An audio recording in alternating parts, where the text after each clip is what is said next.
I call to order the meeting of January 13th, 2025 of the Henderson County Board of Public Education. Would you all rise for our presentation of colors? Under the leadership of I pledge allegiance to the flag of the United States of America and to the republic for which it stands, one nation, under God, indivisible, with liberty and justice for all.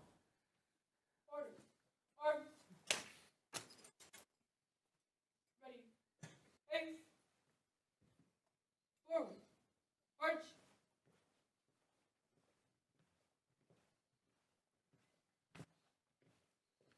Forward.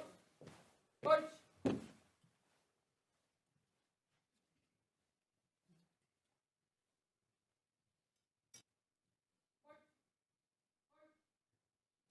Please remain standing for a moment of silent reflection.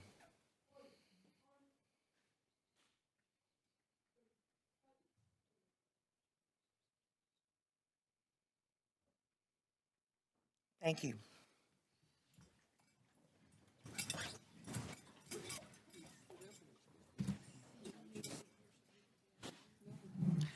I will entertain a motion for our agenda approval. I move we approve the agenda with an addition under new business for discussion on the lunch program and providing additional funds for students that need it. Do I have a second for that amendment? Any discussion? All those in favor? Aye. Aye. Opposed? Nay. Motion carries. And now we are on to staff recognitions. Staff and student, that's right.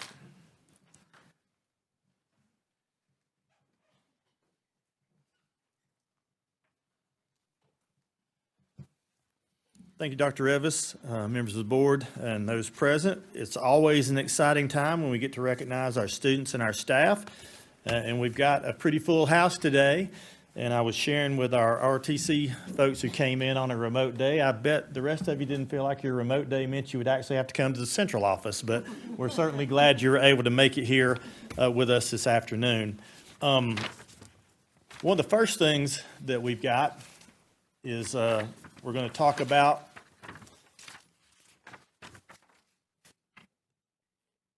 Apple Valley Middle School. And Apple Valley, we've got Miss Jennifer Summers here to share an important announcement about one of their students, Audrey Brenton. So, Miss Summers, thank you for being here and joining us.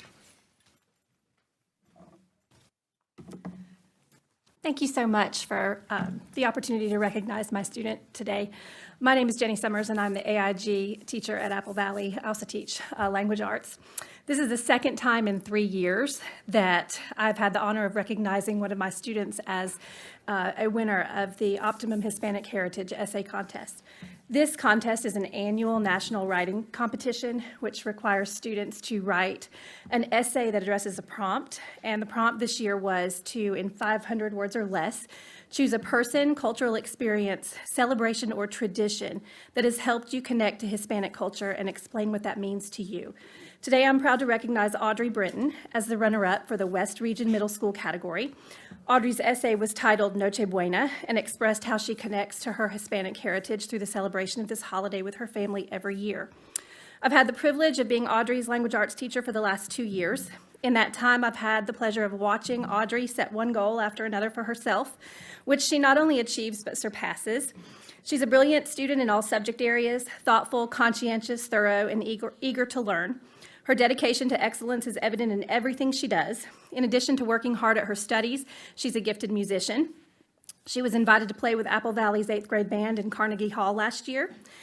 She is also one of a handful of 8th grade students who were performed with the North Henderson High School Marching Knights as an 8th grader. She brings with her to the classroom a variety of life and cultural experiences that she's proud of that have shaped who she is. Her grandfather and great aunt were Cuban refugees who've shared their stories and cultural legacy with her as she's grown up. She and her family have moved multiple times throughout her childhood, which has been a challenge for her, but has also taught her how to adapt to new circumstances. Surviving hurricanes while living in Florida and again after moving to North Carolina have taught her resilience and to live with gratitude. I've had the privilege of getting to know her through her writing in language arts class. Writing provides an outlet for and a window into the thoughts, feelings, and experiences of students that no other subject area is able to do. I consider it a privilege to and an honor to be able to get to know my students on a very personal level through their writing, and I'm extremely proud to recognize Audrey for her writing achievement today.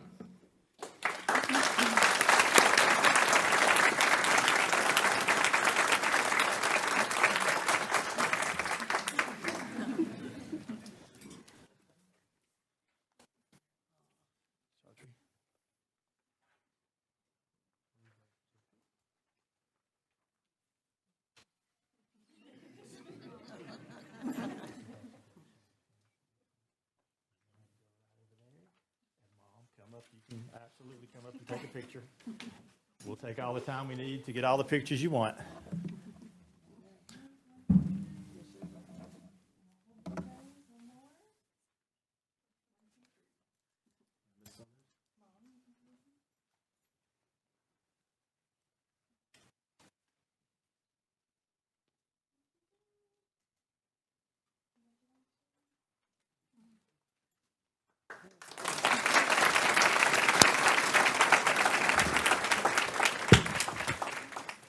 And I hope it was not lost that this is 2 out of 3 years that they've had a winner from Apple Valley. So a wonderful job, Ms. Summers and your colleagues in helping our students prepare and submit these essays in the work. Also, I hope you understand why we let Ms. Summers introduce her and I didn't just read from the form, because certainly what a heartfelt introduction. So thank you for being here. Next, we're going to move to a East Henderson High School student, and we're going to have Mr. Brandon Scott come up and talk a little bit about this student, whom I think he knows pretty well. Good afternoon. I came back to Henderson County in 2018, really for two people in my family. My wife, just because I was a college coach for 12 years and just was never at home. And when I was at home, I wasn't present. And then it was just, I found myself devastated because my daughter was 11 years old, and I realized I didn't know her that well. And I didn't want her to be 18 and have the same feeling. And so now to be my daughter's principal for the last 3.5 years has just been truly amazing.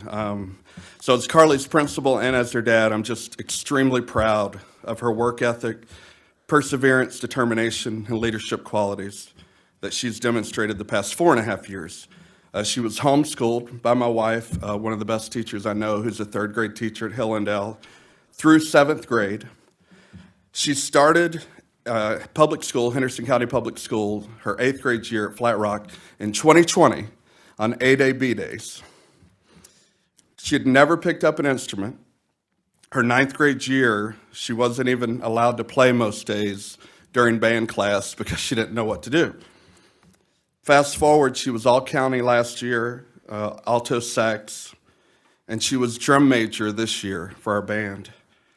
She was one of 75 high school seniors in the southeast part of the United States picked to play with the Clemson band during the football game versus Citadel, November 23rd. To say I'm proud of her would be an understatement, and I've just so loved being her principal. So Carly Scott.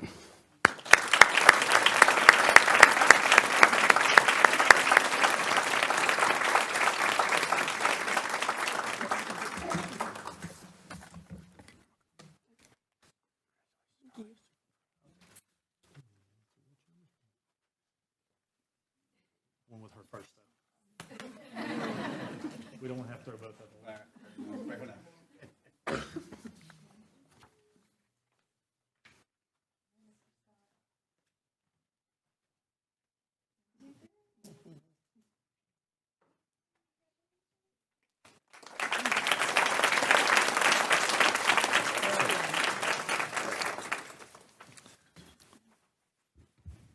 So I hope you picked up that he became a high school administrator because it was less work than a college coach. Ooh, that says a lot. So thank you for being here. Certainly, we are excited for Carly, and we look forward to seeing what you do next. Hopefully, it involves music of some type. Will it? Oh, awesome, awesome. Next, I'd like to have Mr. Luke Manuel come up and to honor the West Henderson High School cheer team, who received a couple of very special recognitions in the most recent NCHSA Cheer Invitational State Championships. Good afternoon, members of the school board and leadership team. Thank you for having us today. If the coaches and members of our Falcon cheer team could join me, you guys can come on up, okay? They might do a cheer for you, who knows? Get some pep going. The reason, hey, they're all here too, by the way. Thank you, guys. I present you the West Henderson High School cheer team, coached by Bree Hodge, Kippen Mills, and Brandy Allen. Our West Henderson varsity cheerleaders won the North Carolina High School Athletic Association State Championship on December 7th, 2024 in Raleigh. They not only won their division, but were awarded the Tar Heel Trophy, given out to the highest scoring team in the game day division out of over 60 teams. The team was also crowned overall state grand champions with the highest score in the entire state over all the divisions, that's 1A through 4A. They beat out 177 teams that were competing that day with an impressive score of 98 out of 100. The next highest score was a 95.8. So congratulations, we're very proud of our state champion cheer team. Way to go, Falcons.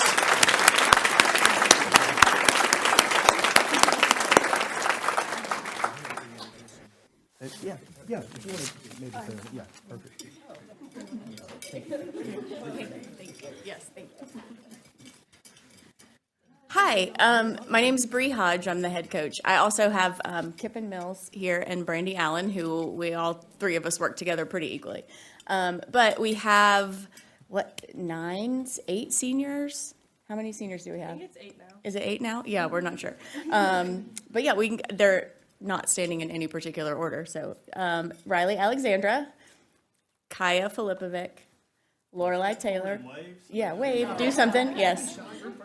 I know, come on, I know, right? Lorelei Taylor, Tiari Settle, Brett Dean, Isabella Irizarry, Caleb Marshall, Emma Nelson, Malia Morgan, Jamie Wright, Lacey Carver, Cole Reasoner, who I'm shorter than y'all are. Who else? Okay, Coley Higgins, Alyssa Ritchie, Annabelle Mills, Peyton Lindsay, Elizabeth Chambers, and Annalise Yeomans. We also have Piper Ed, who could not join us today, but everybody else is here. Thank you. Let's actually.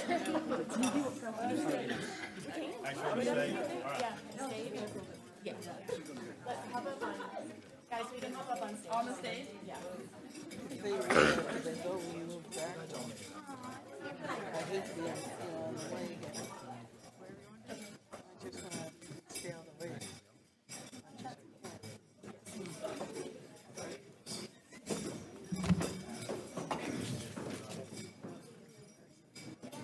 Sorry. Parents, feel free to walk up here, get a good picture. We understand that's what matters.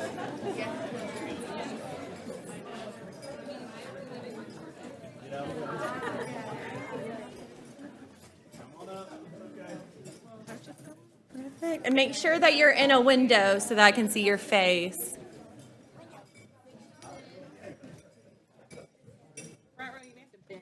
Yep. All right, 1, 2, 3. And then coaches, do you want to get in there?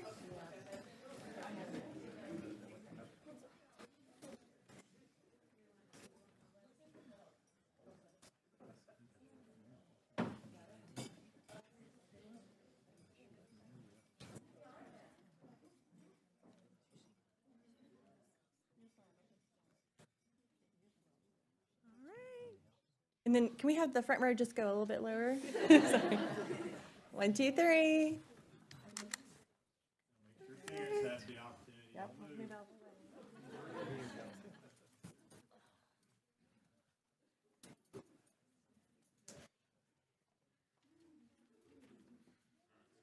gentlemen, we have a challenge coin for you as you exit, so we'll have Mr.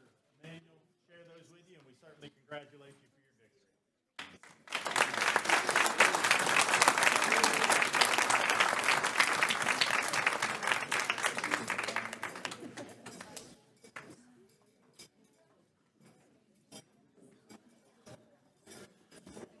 For those of you that have never been to the Cheer Invitational, if you want to see about 800,000 cheerleaders in one spot, constantly rotating through, there's a good opportunity to go down to Raleigh in November or December. Yeah, in December, and check it out. It is quite a spectacle.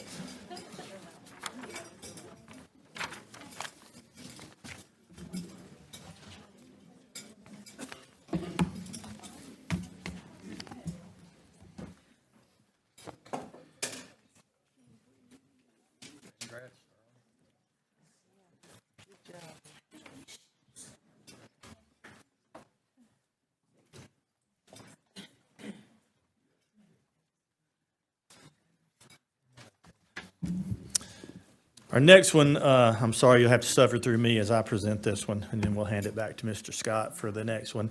Just want to recognize Miss Ashley Newcomer. So Miss Newcomer got recognition on behalf of the work that she and the Sugarloaf staff did during Hurricane Helene relief.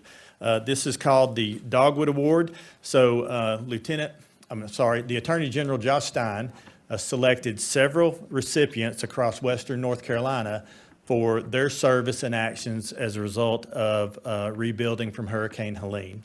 There were several folks honored. The only educator recognized at that was Miss Ashley Newcomer, and I know that Miss Newcomer would say that it was not her, that it was a collective effort of the school and the community and her colleagues and other folks across the district, and that is true. But also, we know that Ms. Newcomer went above and beyond and really had a distribution center specific to her community, her families, and some needs that only a principal and teachers who have that great relationship and that proactive relationship with their students can have. So we are certainly proud of Ms. Newcomer, along with everyone across the district, and especially at Sugarloaf, who did create a hub of community care at that time. And we would like to have her come up and receive her challenge coin and give her applause.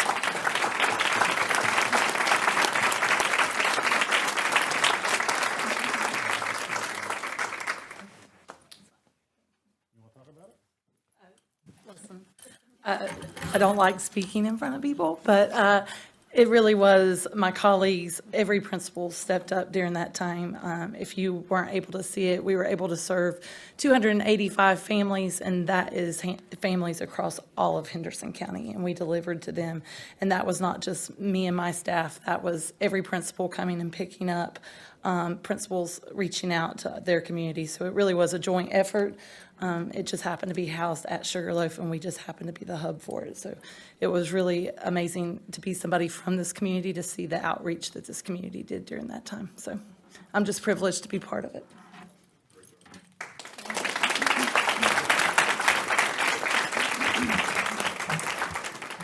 Ms. Newcomer.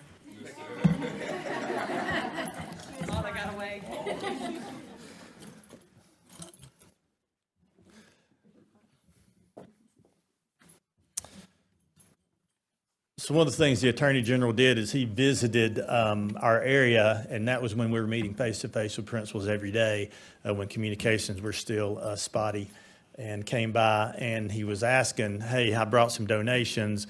Where's a good spot that I can go after you all break your meeting? And I said, he said, I'm on the way to the Justice Academy in Eddyville. And I said, Sugarloaf has this hub. And he went by, and his office called back and just talked about what kind of care and effort that Ms. Newcomer and her staff, along with the other folks, were providing in this community. So just proud to serve alongside Ms. Newcomer, and certainly proud of the impact that the entire district made during that time. Next, we'll transition back to Mr. Scott. You've not been here in a while, so we're making you work. Glad to be here. And he's going to share about Coach Jones. So I told you I wasn't at home much, and I was working nonstop. All my time was spent with this guy that I'm about to talk about. Met Coach Jones in 2006.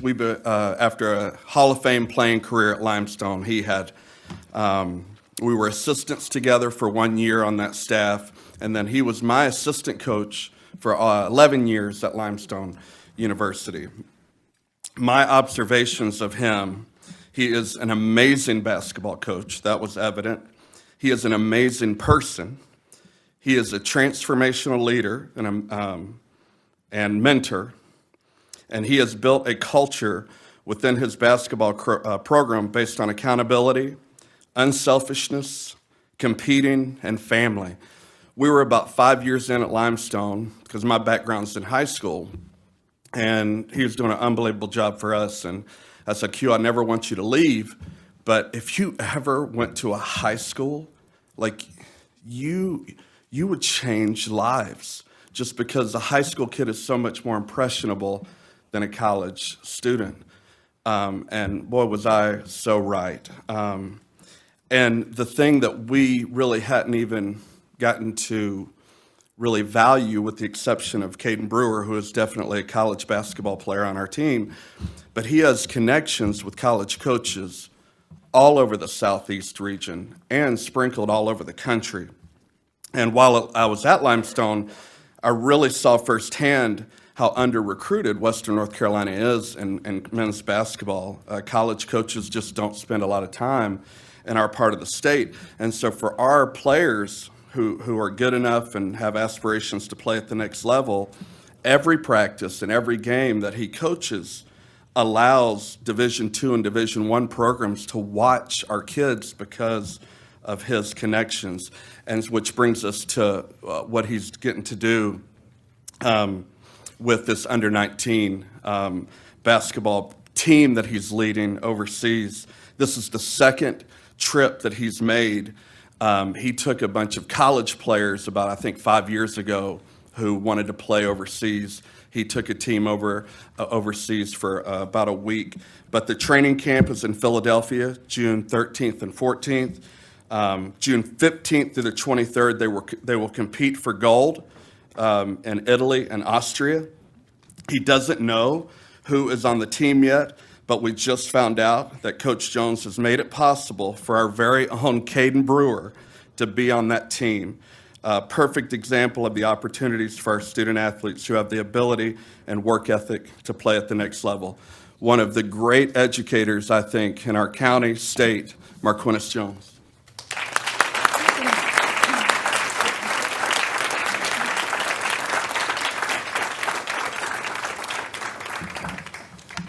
All right, Coach.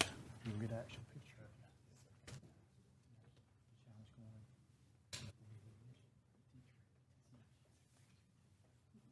you. Man, you probably want to get your picture made with this guy. I've had a bunch of One thing about Coach Jones as well that we have observed is not just on the basketball court. It's his ability in the classroom and to connect with students all across East Henderson High School. So when Mr. Scott talks about him being an educator, he is an all-around true educator, and we're certainly glad to have him as part of the HCPS team, and I know they're glad that he's an Eagle specifically. So thank you for the opportunity to share our recognitions this month. For those students who are here, if you're looking to watch the board meeting, that's awesome.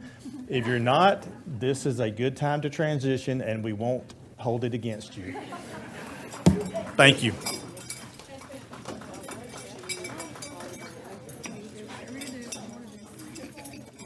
Forward.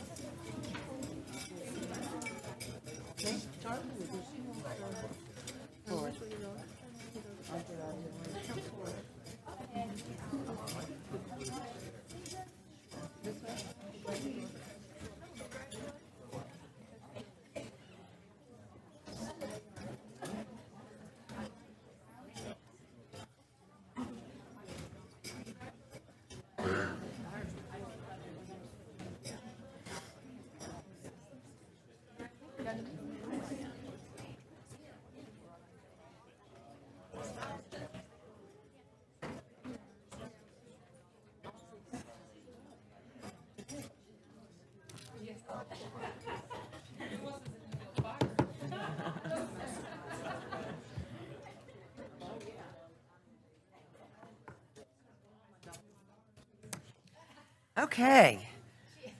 That's the best part of the meeting.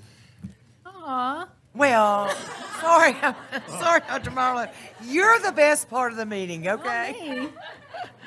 And so, Dr. Marlowe, you're going to talk about school improvement planning in action. I'm going to talk briefly, and then I'm going to hand it over to some real experts. So in November, this board approved our school improvement plans for this year. And one of the questions was, what do you do with them? After you create them, what do you do with them?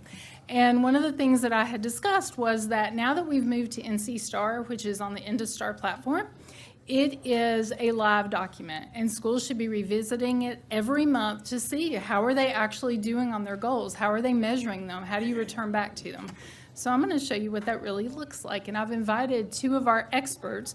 One is Joni Allison, who's the principal at Hendersonville Middle School, and then one is Heather Knapp. She is not only a flat rock teacher and their chair for their school improvement team, and I don't know that she saw I added this, but she is also a finalist for the Burrs Welcome Career Award for STEM teachers this year. So, fingers crossed. All right, so they are actually going to talk about two different things, but overlapping things. First, Mrs. Allison will be coming up to talk about how they use InduSTAR to actually look at their data and set their goals and their path for their school. And then Mrs. Knapp is going to talk about, like, what does it actually look like in a meeting when you're monitoring school improvement? So I'm going to hand it over to the experts.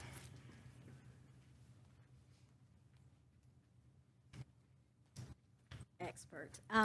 So NC STAR has definitely been a learning curve on how to make it work, because it is not what we're used to using with a document for school improvement plans. So I'm going to start from the highest point, which is our direction. And so how do we use IndyStar to set goals?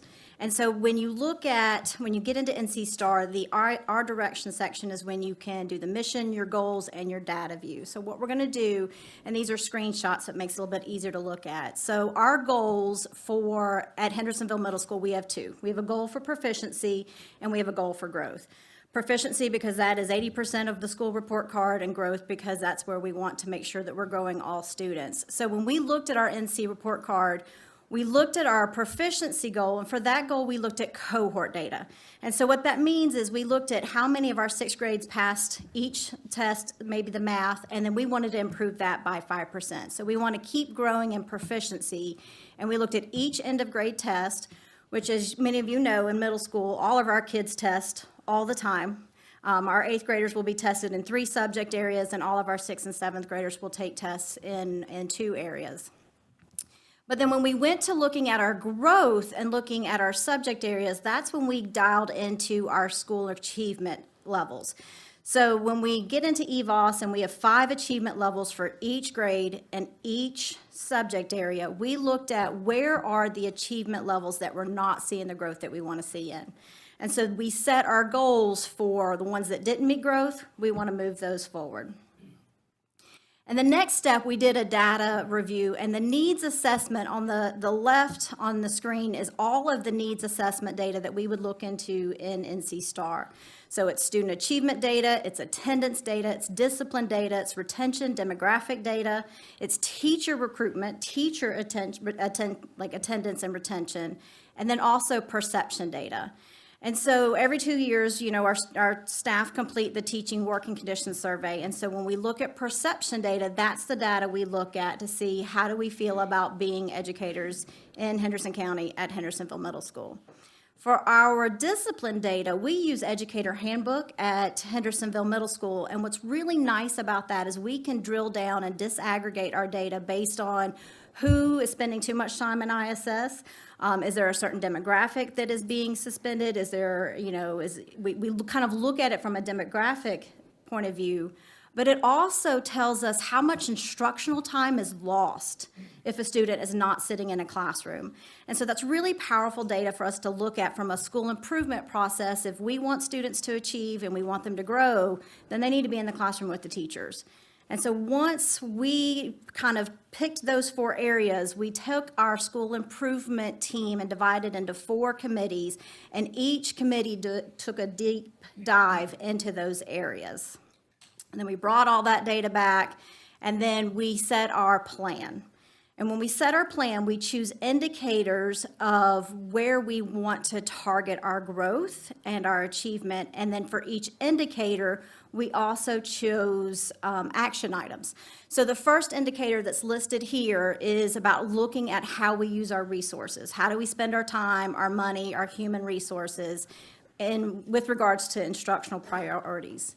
Now, that is a TSI required indicator, so if you've got some targeted subgroups that we need to work on, which many schools do, that one has to be in your plan. And then based on our goals of proficiency and growth, we chose 4 other key indicators. So we wanted to make sure we're looking at classroom data. Are we making decisions about school improvement based on that data? Are we providing professional development for our staff based on that data? And then the third one down is, MTSS and the tiered instructional system is something that we've been working on for a long time. You can see we started that in 2019 because that seems to be a moving target in a lot of ways. This year, we wanted to dial in on tier 1, which is that differentiated instruction that should be happening in every classroom. But we also wanted to get more strategic about our tier 2 and tier 3 interventions. We have an encore time at Hendersonville Middle School that we wanted to make sure we were maximizing so that we could provide targeted interventions for students that may be below grade level. And then the last indicator that we chose is classroom management. We are having some conversations about cognitive load, and if students are having to spend all of their time thinking about, okay, what are the rules in this classroom, and are they different in this classroom, and when can I get to go to the bathroom, and when can I get a pencil? If we can add some consistency across all of our classrooms with our classroom management, then we allow our students to change their cognitive load to focus on the content and not just operating in a classroom. And so that's why that indicator is there as well. And then if we dial down just a little bit below the indicators, we have action items for our PLCs, because we know that the collaboration that happens among our teachers is where we're going to actually have some growth in achieving our school improvement goals. So we have obviously walkthroughs, we've got professional learning opportunities. We identified 4 high-yield instructional strategies that we want to see consistency in all classrooms, every class, every day. We make sure we're collecting data on the use of those high-yield instructional strategies. And then this year, we also added that we wanted to add a little bit of accountability with our students. So we want our students to know that we have these goals. We want our students to have data sheets to make sure they're working towards their goals with what they want to accomplish when it comes to what's happening in our classroom. And then lastly, when we talk about focusing the work of our PLCs on our school improvement goals, every week we send that Monday memo. Well, our 4 high-yield instructional strategies are on that Monday memo every week so that we have that front and center in our teachers' minds. And then when it came down to our grade or our PLC goals, for example, I've got 2 here, 6th grade math. Well, if we're going to raise their cohort, that 71% of our 5th graders passed the math EOG when they were in 5th grade. So we want 76% of the 6th graders at Hendersonville Middle School to pass the math EOG this year. And then when we looked at our 5 state achievement levels, our 6th grade math did a really good job with 4 out of the 5, but it was our 4s. It was our mid-high kids. It's those kids not quite in an honors class, but maybe right below the honors class that we needed to grow a little bit. And so that's where we're kind of being intentional about that particular state achievement group. So, and that is my presentation. Thank you.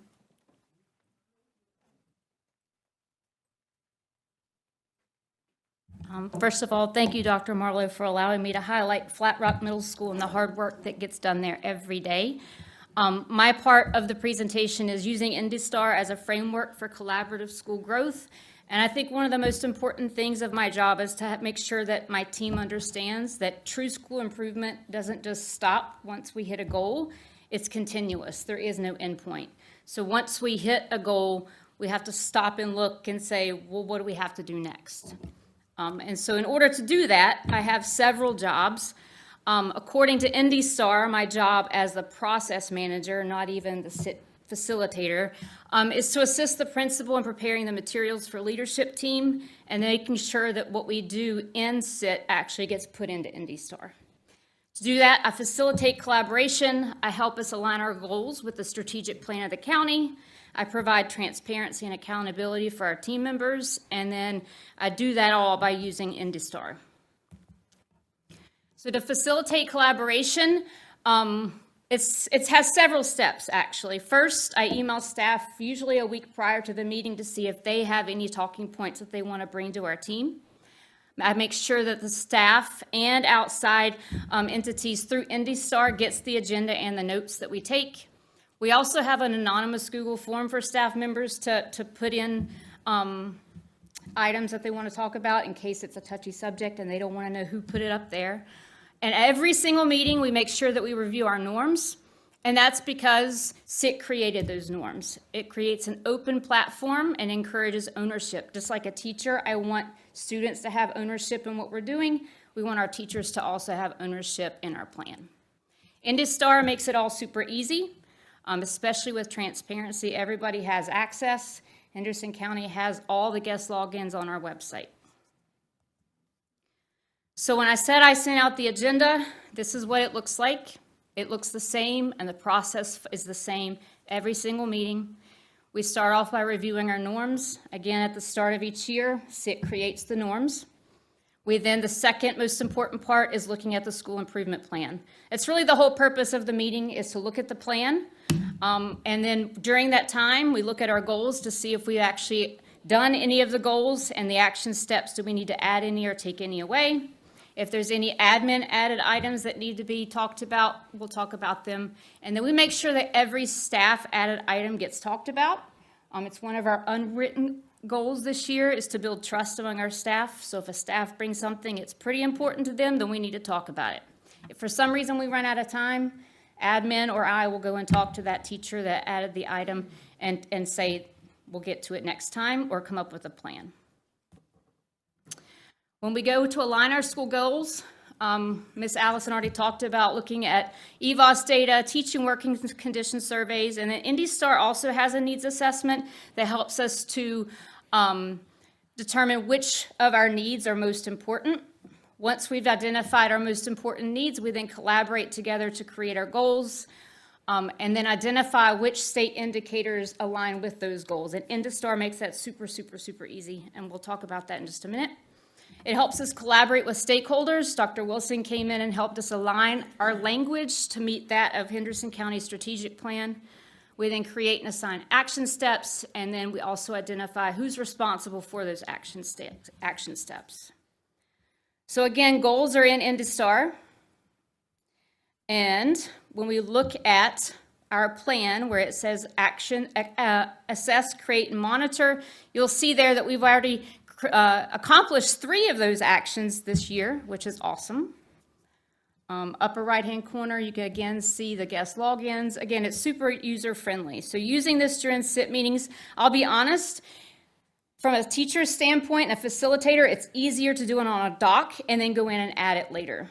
So we don't use it live, we use it after the meeting. When we go in, we click Assess, Create, and Monitor, and you'll see the indicators there. Our initial implementation of this indicator actually started in 2021.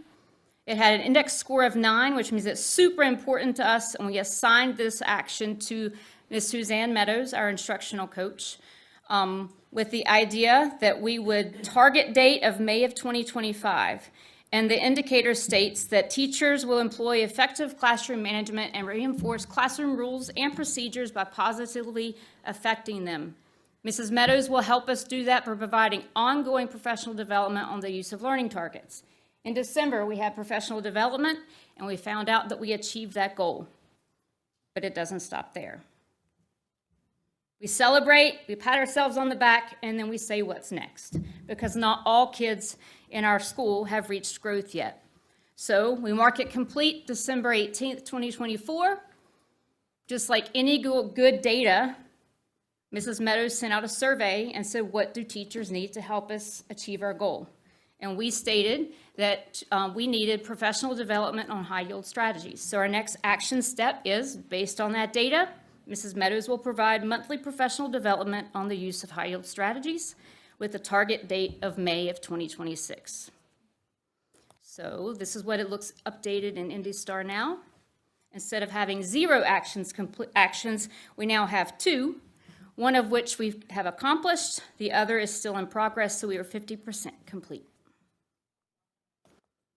The benefits of using IndiStar is it does help us facilitate collaboration. It's a shared platform. Dr. Wilson can go in and help us monitor just as easy as I can go in and input things. It's focused on evidence-based practices, so it does help us align common language at the county and the state.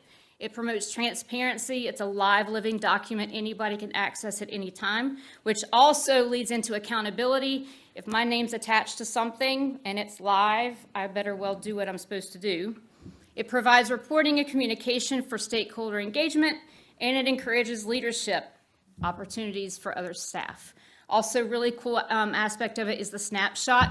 We can go in and see past activity that's been completed and then any next steps, things that are maybe past due. That's not true. Our next leadership meeting is scheduled for February. But we have 0 past due objectives, 0 past due actions, and we have nothing due within the next 30 days. IndiStar is very valuable. Any questions?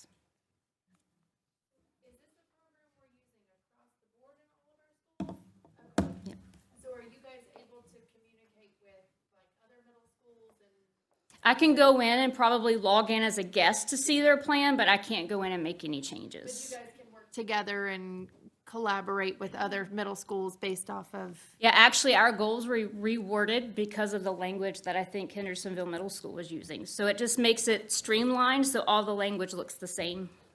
Yeah. Thank you. Any other questions? I appreciate this because I've looked at all of this online and it is very confusing. It can be. Yeah. And I love it when she said it's very user-friendly. I thought, I know some people right now who would disagree with that. But there is a learning curve, and we are learning it. And I love the transparency of it and the ability to go in and steal language from somebody else, because you're like, well, they're working on that. Ours is just coming out from a different direction, but how could we be on the same page? Which also leads you then, when we've got shared staff, like our shared instructional coaches across the district, they can be working on similar things. Like they could be working on the same professional development, because we have multiple schools who need that or who are asking for that. And I like that it's a live document and that you're looking at it constantly. So is it the expectation that school improvement teams meet every month, or is that up to the schools? They're supposed to be every month, and that's actually a requirement for working in NC Star.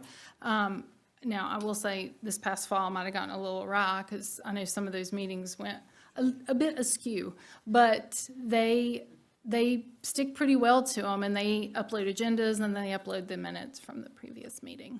So, yes.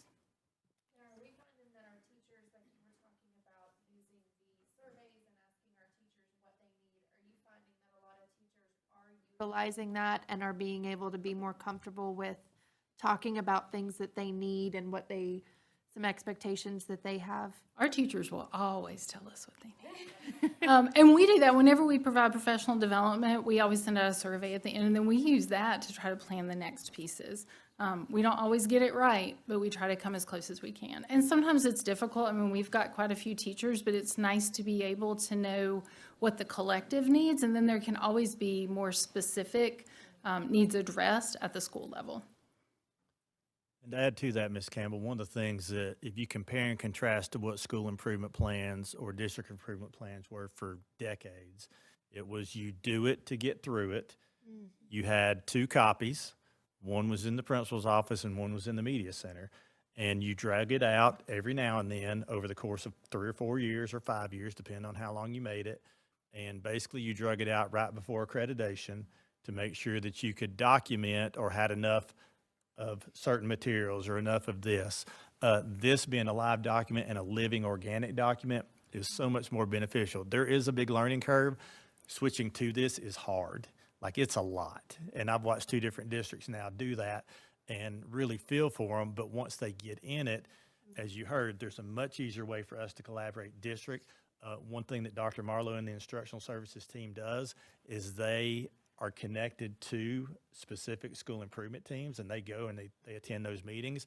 So on the Friday instructional services team meeting, they're able to talk about what is going on around the district and that direct feedback based on those goals. And if you look at our district plan, those goals then fit right up under the district plan in a much more detailed level. The other beauty of it is, just as all the curriculum that we have is online for people to look at, this is available for anyone who has an interest. That is a grandparent, a parent, somebody who potentially may be looking at, do I want to work in Henderson County Public Schools? So that's what I really like about it, is that accountability. And Ms. Knapp really hit the nail on the head of, we have assignments, we have things that are there, but the beauty is that discussion and the ability for Flat Rock to collaborate with Hendersonville and for both of them to be talking to our other two middle schools, which only helps us all get better.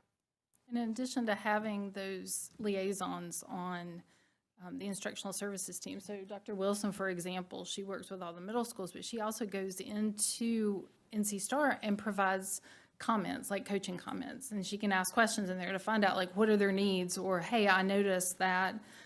So that's just another way that we work to support them. Thank you, and thank you, Mrs. Allison and Ms. Knapp, for your contribution to the presentation. It's exciting. All right, now we're to the part of the agenda for board members' observations.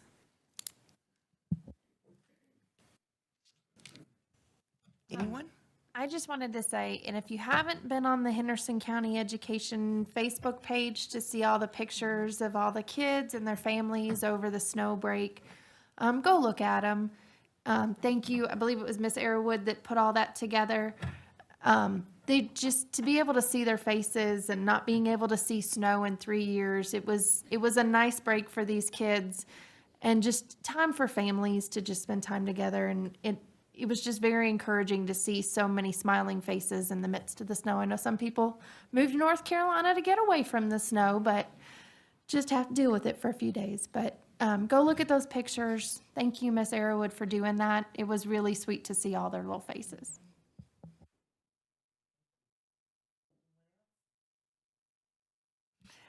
Go ahead, Mrs. Dale. No, you go ahead. I just want to say happy birthday to my little granddaughter. She's 3 today. But I know it's a big day. I had a great tour at Dana. And I just have to say that Miss Cleveland is doing a wonderful job. The whole team, I was just impressed with everyone, the teachers, the students. It was just dynamic. And that was one of my first tours as I came on, and to see the change was just phenomenal. Just phenomenal. So I just felt like I was at home there. It was just a wonderful experience. So kudos and congratulations. Here we go. It's awesome. And I had a real good school tour over at Hendersonville Middle, and Mr. Craven and Amy Lynn and Amy Lynn and I were there. We just had a real good time and saw things, a lot of academics, strong academic work, children very engaged, students, teachers facilitating instruction, but we also got to see some of the fun arts classes, and just the amount of dedication and the numbers of students participating in those arts classes was just phenomenal. And we appreciate you and your staff's hard work. The building and facility is beautiful. You keep it so well maintained, and we appreciate that so much, and the education and the experiences that you're providing our students. Thank you, Mrs. Allison. Anyone else? Okay. And now we are ready for public comments. Our first public speaker will be Carol Cannon. And Carol, if you'll come forth, you've done this many times. Welcome back in the new year. And we have 3 minutes.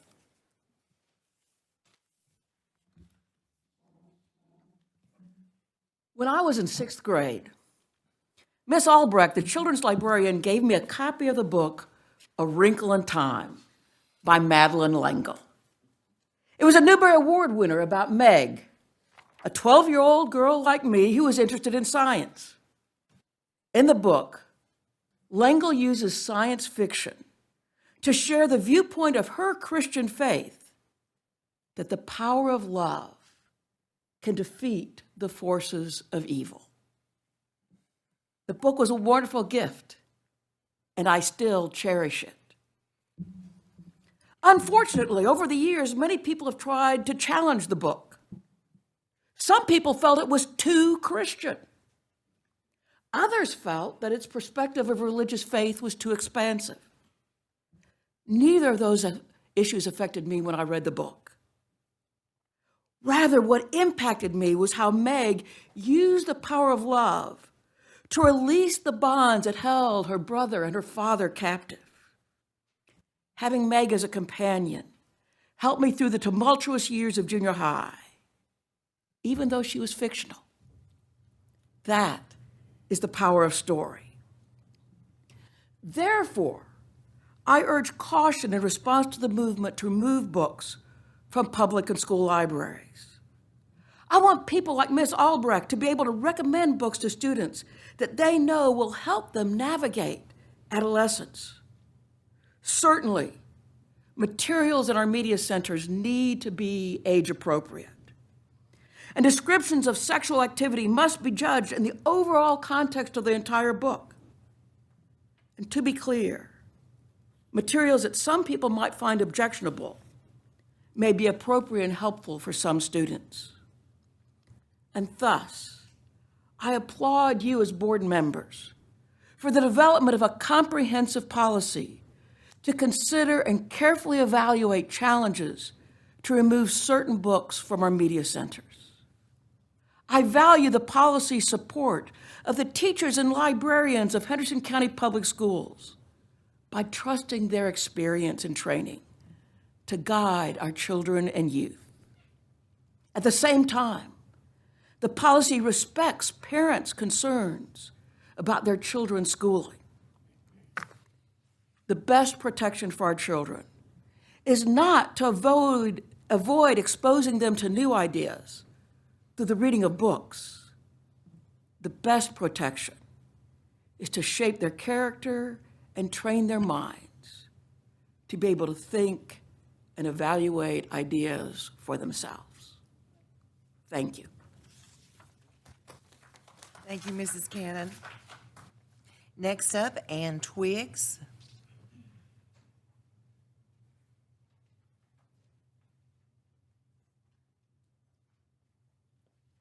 Welcome, and you have 3 minutes.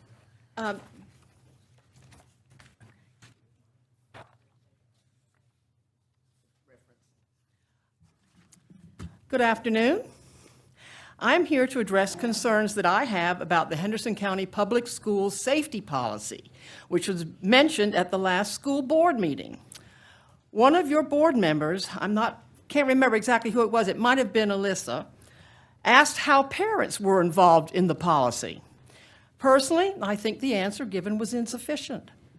There is one simple and common sense way that the Henderson County parents can be involved in in school safety, and that is by practicing safe gun storage in their homes and vehicles.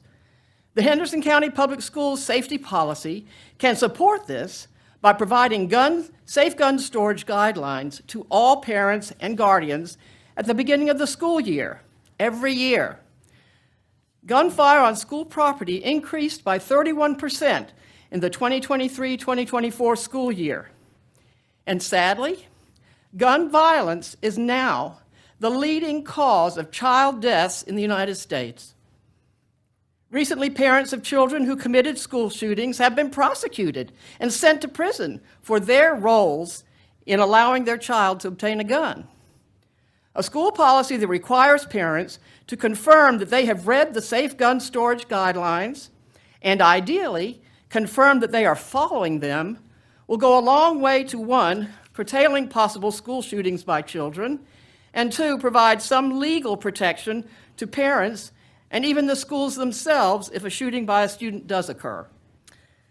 I recognize that some may find it difficult to raise this issue with students' parents. However, with the fact that North Carolina law GS 14315.1 requires gun-owning household members to keep their guns away from minors, and the increase in school shootings nationwide, and the very scary active shooter drills that our young children endure, it is imperative that our schools do all they can to educate parents on safe gun storage. The state of North Carolina has provided several resources that schools can use to provide this information to parents. There is Governor Cooper's 2023 North Carolina Safe, Secure All Firearms Effectively initiative. The North Carolina Department of Public Safety has safe gun storage resources on their website. And Be Smart is a wealth of information for parents and educators. Personally, I would be happy to sit on a committee to help develop a safe gun storage education policy for parents of the Henderson County Public Schools. Thank you for your time. Thank you. Next up, Joyce Marcella.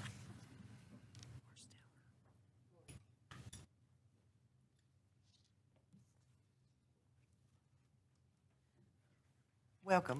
Thank you. I'm so glad that we're starting a new year. Just seems like the slate is clean and everything's ready to go. And I have great optimism for what is going to happen this year. I believe the Lord is going to show us things that we've never thought or even think possible, because I believe that He has a plan that's much greater than mine or yours. He has a truth that's not mine or yours. It's His. And there's only one truth, and you do or do not believe that. That's okay. I love you anyway. And I would fight for your ability to say what you believe. And that's what I want for our kids. In 1962, they took out prayer in the school. Now, before that, back in the Stone Age, when I was in school, they had prayer in the morning when we opened up, along with the pledge. And we did all kinds of things that would help you appreciate the country you lived in. The worst thing is I became a teacher. The worst thing I had to deal with my kids was chewing gum and leaning back in their chairs. That really bugged me. Nowadays, it's your life is in your hands. Now, when they took prayer out of school, we were here where I remember doing things and wonderful opportunities to feel love that is not sometimes in the home, but because of who He is in your heart, you share Him whether you know it or not. And that's why I can love people who disagree with me and be able to help. I want our children to learn how to think and not what to think. So many times we put in front of them the things that we think they should know that are not black and white, and it's up to them. They get, like the coach said. The coach said it was so easy to sway the high school kids, you know, and how to be big and tough and all that. Well, it's just as easy to put in their minds that they don't know whether they're males or females. It's just as easy to put in their minds that they don't know so much. Okay, let them learn how to think about what is right and what is wrong. Let them know that there is a truth possible. And if they want it, it's there. And if they don't, that's okay too. But I think if we teach them to think, that they'll want the peace that it brings and the joy that it brings for knowing that there's someone far greater than ourselves that loves them and will never leave them. Thank you. Forward. Thank you. Next up is Paul. You're going to have to pronounce your name. Okay, I couldn't read your writing, I'm sorry. Welcome. Mispronounced many ways. Okay. Thank you to the school board for the opportunity to speak, for all of us to have the opportunity to speak. It's important to speak up when some of these meetings bandy about words like indoctrination. It seems that those folks would themselves prefer to indoctrinate Henderson County school children with their own particular dogmas or ideas of morality, rigid doctrines, whatever. And they have noses for creative and prejudged investigation, finding dark conspiracies among teachers to teach about democracy and liberal politics. Public schools are essentially secular institutions, teaching proven science, key aspects of history, age-appropriate literature, and many other subjects like math, to which who would object. A public school however, has no room for things like, quote, creation science, unquote. That's not within the framework of science in schools.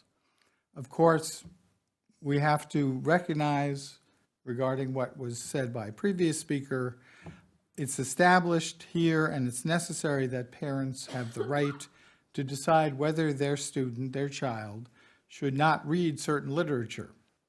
But those parents don't have the right to ban valued literature that other parents find suitable for their own children. Public schools teach well-researched, verifiable history, including difficult topics. We have the opportunity next Monday to celebrate, to commemorate Reverend Martin Luther King Jr. holiday. Schools should not make children feel guilt, shame, or responsibility for things that happened long before they were born. But we are here with the opportunity to teach about Reverend King. We all know his message was not simplistic, not starting and ending with that children not be judged by the color of their skin, but by the content of their character. Because we know that the America he sought to change did judge children by the color of their skin first and foremost. Lest we forget, next Monday, the Reverend Dr. King was assassinated when he went to Memphis to support the struggle of majority black sanitation workers striking for safe working conditions, living wages, and union recognition. Honor him for that. He died standing up for everyday people with the Poor People's Campaign that's still ongoing. It won't be indoctrination to also learn and teach what happened to those sanitation workers in the decades since Reverend Dr. King was shot down, including how much further we have to go. May his memory be for a blessing. Thank you. Next, we have Mr. Joe Elliott.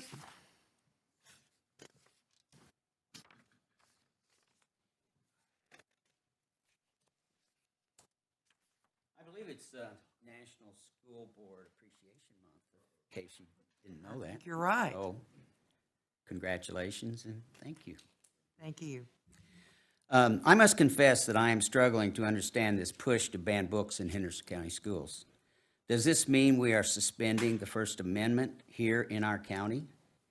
Does it mean that some of us have the right to make decisions that are contrary to the beliefs of others? Let me be clear. I am in no way suggesting that every child in our public schools should have access to every book in our school libraries or our classrooms. It is the parents' right to make that judgment on behalf of their own kids. But no parent should have the right to make a book judgment impacting every student in our schools. Can we better serve the interests of all parties in this discussion by developing a process that allows parents to identify and place off limits for their children's books that, in their opinion, are personally objectionable? I suspect a database for this kind of activity already exists or could be developed easily. The data could be cataloged by student ID and updated as parents make changes. Every teacher and every school librarian would have access to the information. It should not be time consuming to list or check when students want to use a book or a teacher assigns a book for class consumption. I have no doubt I am oversimplifying the process within the school system, but I suspect a committee of administrators, teachers, librarians, students, and parents could work through the issues and come to a mutually acceptable process. I suggest that subject area instructional materials be exempted from this process. I believe you already have a process that allows parents to request alternate materials be substituted for objectionable materials. I also suggest parents be required to request each book going on the restricted list by title and author. Banning books should be limited to parents with students currently enrolled in the Henderson County Public Schools.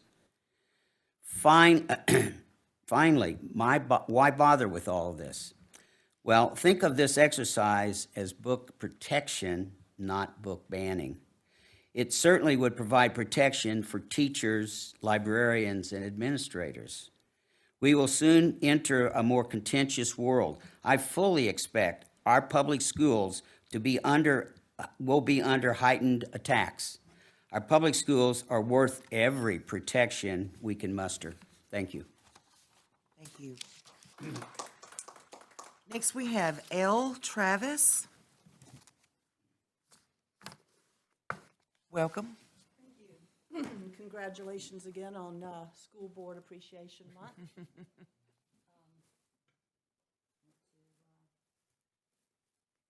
some goodies for you at the end of my presentation. I'll just see if I can pull them out of here. Maybe y'all could pass them around. Should be one for each person. Thank you. I'm here today to talk about Upward Elementary School and an experience that I was able to have. My name is L. Travis, and I'm working with Superintendent Garrett, Drs. Marlowe and Justice to help the schools create gardens, pollinator gardens, after-school garden clubs, and we've had a real good success story with Upward Elementary. The principal there, Dr. Michael Gates, when I approached him about having a pollinator garden, he said yes. And from there, we worked together to write grants, go outside North Carolina, ASAP, and we were successful with both of those. We were able to do an outdoor classroom, as well as 8 raised metal beds for vegetable gardens and flowers, and a beautiful pollinator garden. And the students and volunteers were able to transform the schoolyard and make it look really, really inviting and beautiful. And it's just the tip of the iceberg. They started an after-school program, and we've been fortunate enough to have between 25 and 30 students engaged with gardening activities. And at their open house in November, they had packet seeds, mostly marigolds, that they were offering to people and thanking them for their support of the garden club. But that's just the first part of the story. I go to First Congregational Church, and our service and giving team every year does a back-to-school fundraiser. And as part of that, in the past, we've kind of had a shotgun approach. But with my relationship with Upward Elementary, I said, let's focus on that school this year. And so we targeted in on doing book bags. Our church is small, but we were able to get 300 book bags donated from our church and delivered to the school. Ramella Hart O'Keefe, who is also a member of the church, had some books that she sold that they were her husband's. He was deceased, and she took the money that was raised from selling those books at coffee hour at our church and donated that to the school, and it was going to be for school supplies. Well, instead of doing the school supplies, because when we went in there, we saw all the school supplies against the wall, I said, you know, he had 2 passions. One was environmental and one was mental health. And so the guidance counselor, Lauren, said, I want to do calm spots or calm corners in each classroom. And so we used that money to do the calm corners in each classroom in Upward Elementary. They've been a really big success for the kids. There's a pocket hug in each of your packets, and each kid in Upward Elementary got a pocket hug so that whenever they need a hug, they can just feel it inside their pocket. If they need to go to the calm corner in their classroom, I had planned to have Ramella here to do a second talk on the mental health aspects, but there's an intersection between outdoor nature activities, gardening, and mental health, and it's just near and dear to me that we do need to help our kids connect with nature through gardening programs, and I appreciate your time. Thank you, Mrs. Travis, and thank you for your collaboration, partnership, and support of our schools. Next, we have Adrian Webster.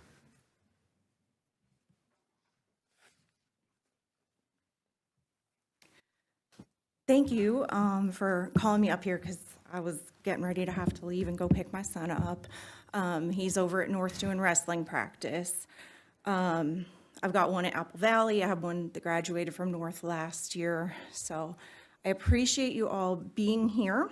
I'm glad nobody had to miss for illness or anything tonight. But if you did have to miss for illness, would it be ridiculous if I told you you need to come back in on Thursday and sit in an empty boardroom to make up your time? Because that's kind of what the attendance policy is doing for students that miss a certain number of days, is they have to sit in essentially an empty classroom, not being taught to make up their time. And I hope that maybe we could look into finding some alternatives to that. My daughter, when she was a freshman or sophomore, she lost her grandmother, had oral surgery, and had some illnesses, and that put her over the days for the semester, and she was gonna have to make up some time. And I thought that was like punishing her for stuff that she really couldn't avoid. And then secondly, tardy policy at North, I feel is really overly punitive. My son is a freshman. He was tardy to a couple of classes the first month of school, and it got to the point where he had to do ISS for the entire day. This is for like 4 tardies, not like a huge number of tardies. And the last one, last month, he got ISS for the day. This was after 3 months of not having any tardies, so he was doing really well. And because he had ISS for the day, he couldn't go to his wrestling meet after school. And I just feel like that's really excessive for a kid being 50 seconds late to class. The principal told me that that policy is going to be implemented in all of the high schools. I don't know if that's true, but I would just encourage you to really look into who is it hurting. There might be a great reduction in the number of overall tardies, but like Dr. Marlowe had said with her MTSS presentation, looking into the demographics of the students that it's hurting, are there students that are really being disserviced by being out of class that many hours? Because if he was tardy again, which thankfully it started over for second semester, he was gonna have an entire day of OSS just for maybe having to pee between classes or talking too long to his friends. So, just keep that in mind and please look into it because I feel like it's really unfair, but. Thank you. Thank Thank you. you for sharing your thoughts on that. That's all public comments that I have at this time.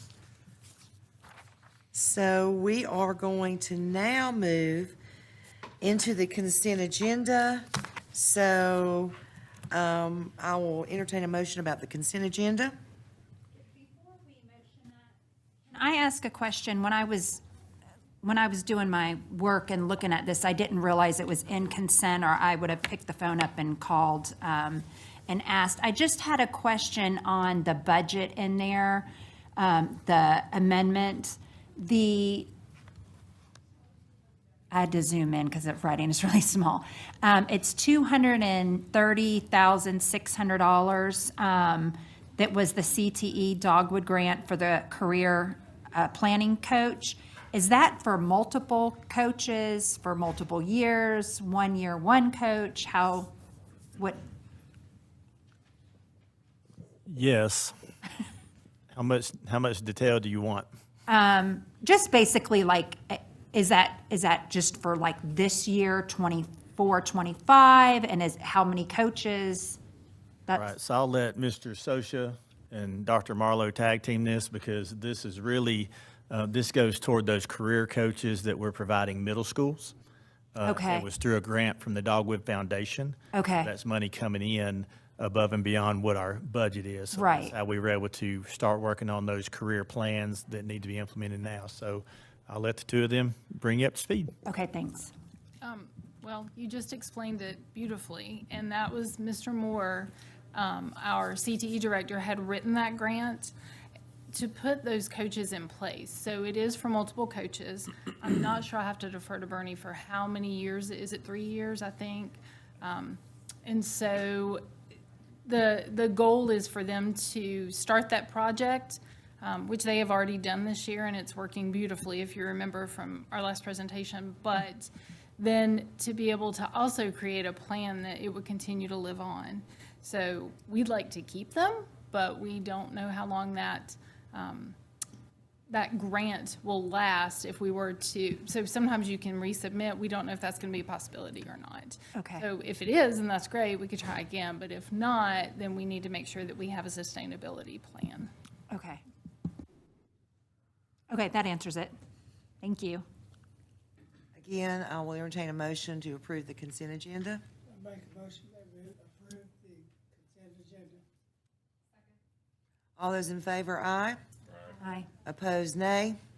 The consent agenda is approved. Old business. Strategic plan. Yes, ma'am, Madam Chair. This is an update on the strategic plan that you adopted over the summer that's going to carry us through the next 2.5 years, because half of a year is now gone. Dr. Marlowe and staff have really been working across the board on all of these priorities to set a baseline and to show you how we're going to measure those things. Again, to think about our improvement plan as a living document and not as something that we'll talk about in 2027, because 2027 will be here quicker than we think. So I'm going to have Dr. Marlowe kind of go through this document that we'll be using, and you will receive updates on it throughout the cycle of this 24 to 27 strategic plan. So thank you, Dr. Marlowe, for preparing this, and we'll let her take it away. And so how frequently we update it is still in discussion, because as we go through, you'll see that the data that we use to measure comes out at different times during the year. So just having one time, for example, student accountability data, we test in the spring, but we don't typically get results until later in the fall. So that will be part of our discussion moving forward. And you'll see that there are still some things in here we're working out. Last year at this time, we were just talking about starting a strategic plan. So this is really exciting that we're already looking at some measurements, and we actually have some as we work through some things that we already have measurements for. But what we've done for the purposes of this document are just fill in the baseline data right now, so that you can see kind of like this is where we started. So the first page is all about our future ready students. It's about making sure that we not only have a place where we're meeting student needs, but where students are performing at their highest levels. So the sub goals are all listed in black at the top. Those are the bulleted pieces, and then the measures are listed under them. So for example, the first sub goal is that we want to be a top rated school system. Well, the way you get there is through several measures. So one of them is to look at how many of our schools meet or exceed growth. And last year, our baseline was 17 out of 23 schools met or exceeded growth. We want to be ranked in one of the top 5 school districts. Well, we've got a ways to go. Last year, we did move up a spot, so we moved to 30. So that's our baseline right now. So we'll keep moving in that direction. That's the goal. And then we want to look at increasing the graduation rate by 2% annually. Our baseline last year was actually, I believe, tied for our highest ever. So you talk about setting the bar high, 92.8%. So those are things we're still working on under that one sub-goal. The next sub-goal is all about expanding opportunities for school readiness. Really what that has to do with is looking for ways that we can collaborate with our early child care partners.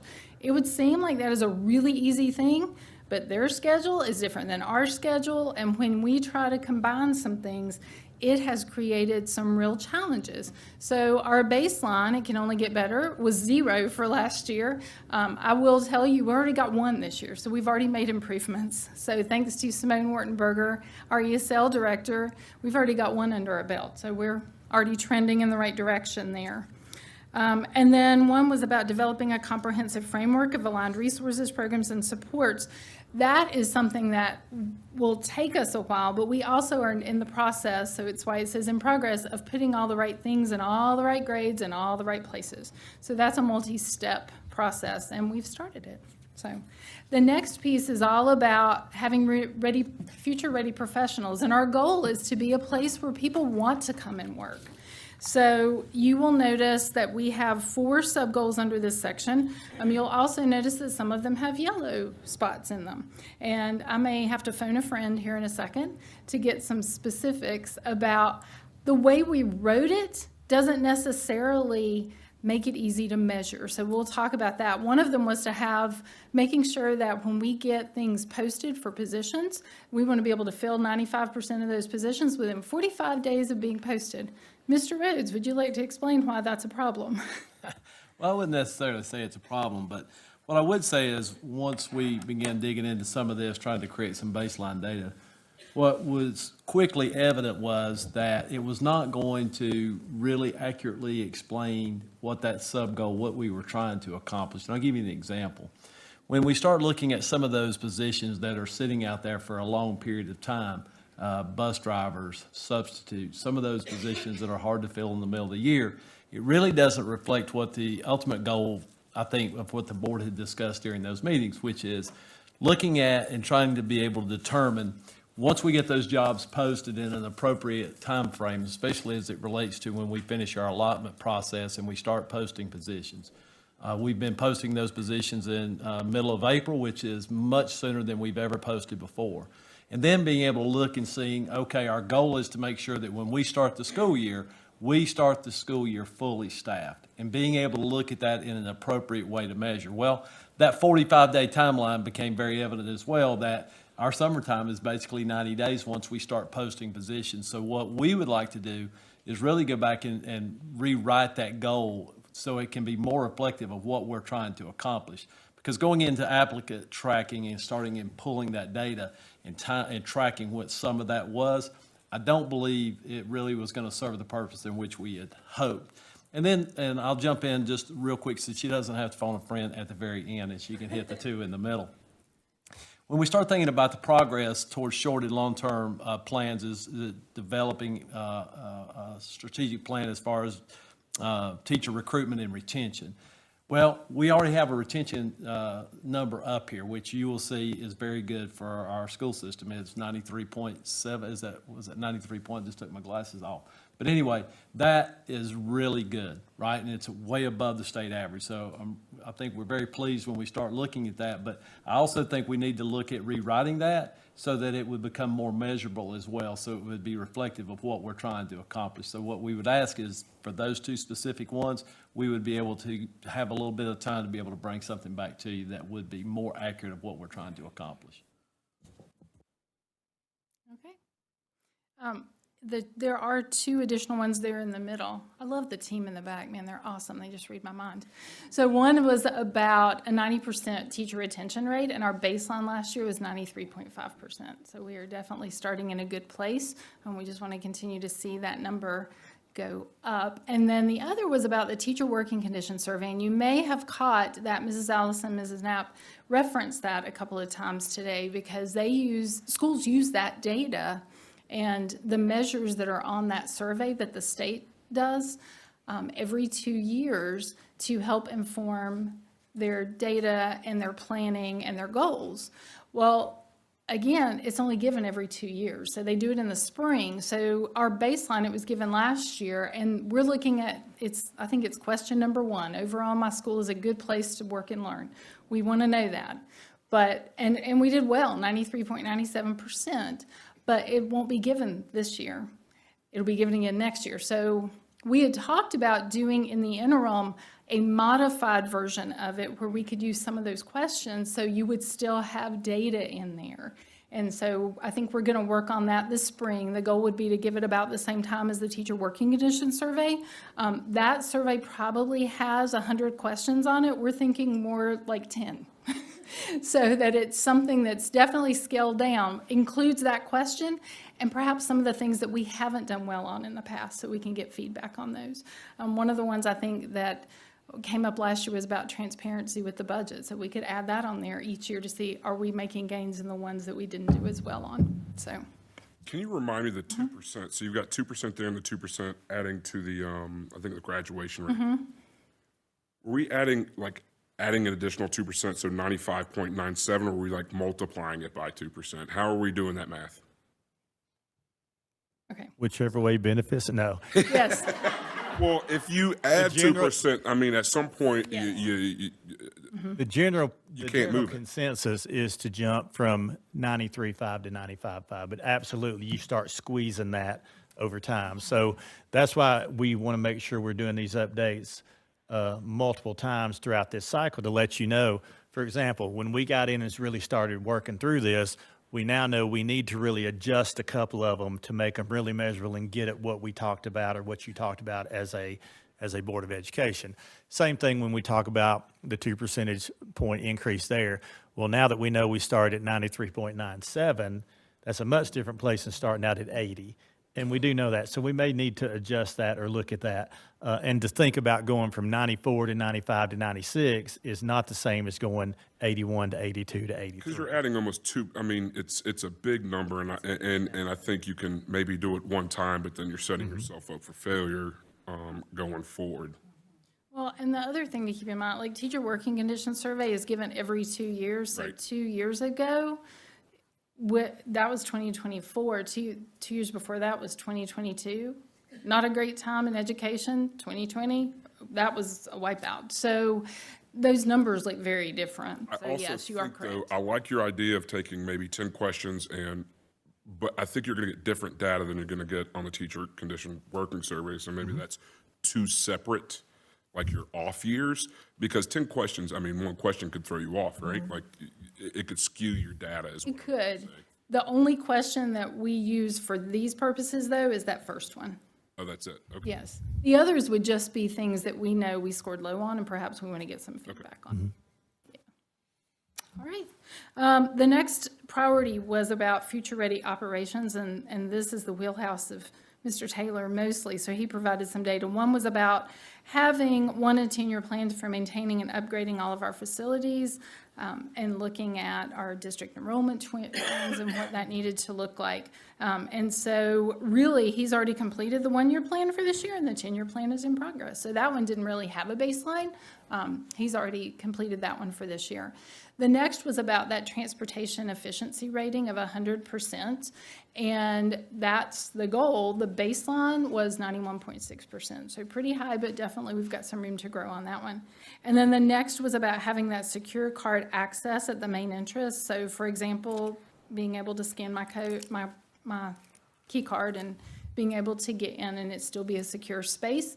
As of last year, we have 13 of our 23 campuses that we've already made that a possibility for. And the last one And was for making- clarity for the public, that does not mean the other 10 have their doors unlocked. They are secured while students are there. We're just talking about that access with the card readers that then would be uniform all across the district, which is something that I know this board has been working on over time as you've had the ability to do that. So, you know, as we think about budget planning and MRTS priorities and some of those things that you talk about with your list on those comprehensive pieces, this was one of those things as you think about your budget priorities, maybe where you want to put a little more emphasis over the next 2 or 3 years. And the last one was about making sure when we do work orders for maintenance that we're getting them completed within a 14-day response time. That baseline was 14.27, so that's the average number of days. So based on that, we definitely need to improve, but not by much, so we're working on it. So. And this is another example of once we get below 14, adjusting that to 13 or 12 or 10 or some of those things that we think would be a reasonable goal to shoot for. These are non-emergency. Yes, ma'am. Yes, ma'am. Emergencies don't necessarily get a normal work order. They get addressed. The last one in that area, if I'm looking at this correctly, the future-ready community relations and partnerships. So that's something we really value, the work that we do with our community partners. They make a lot of possibilities available for our students, our staff. And one of the things we wanted to do is making sure that we were engaging with them in meaningful ways, but also letting our parents know what's in our community, what's available, what's out there to be able to serve students in other ways too. So this is where I have leaned heavily on Kimberly Earlwood and Grant Adkins in the back there. We talked about what does traffic on a website look like? What does traffic on social media look like? I feel like I'm speaking some of their language here. But our baseline, we ended up changing that to actual number of visits for website traffic on the newsroom stories that Ms. Zerwood completes each year, or each day, really. So the website, the baseline last year was over 36,000, and then social media sites was 145,000, and that includes things like Facebook and Instagram. And the other thing we wanted to do was create a community spotlight section of folks in the community that we're partnering with in different ways. So for example, we do a lot with Blue Ridge Community College. Our baseline would be created this year because we didn't have that in place last year. And so we started off slow. It looks like we didn't do anything in July and August. We purposely waited. We knew Blue Ridge was going to be the first partner we wanted to do. And so we worked with them in September. I say we, meaning Kimbrell.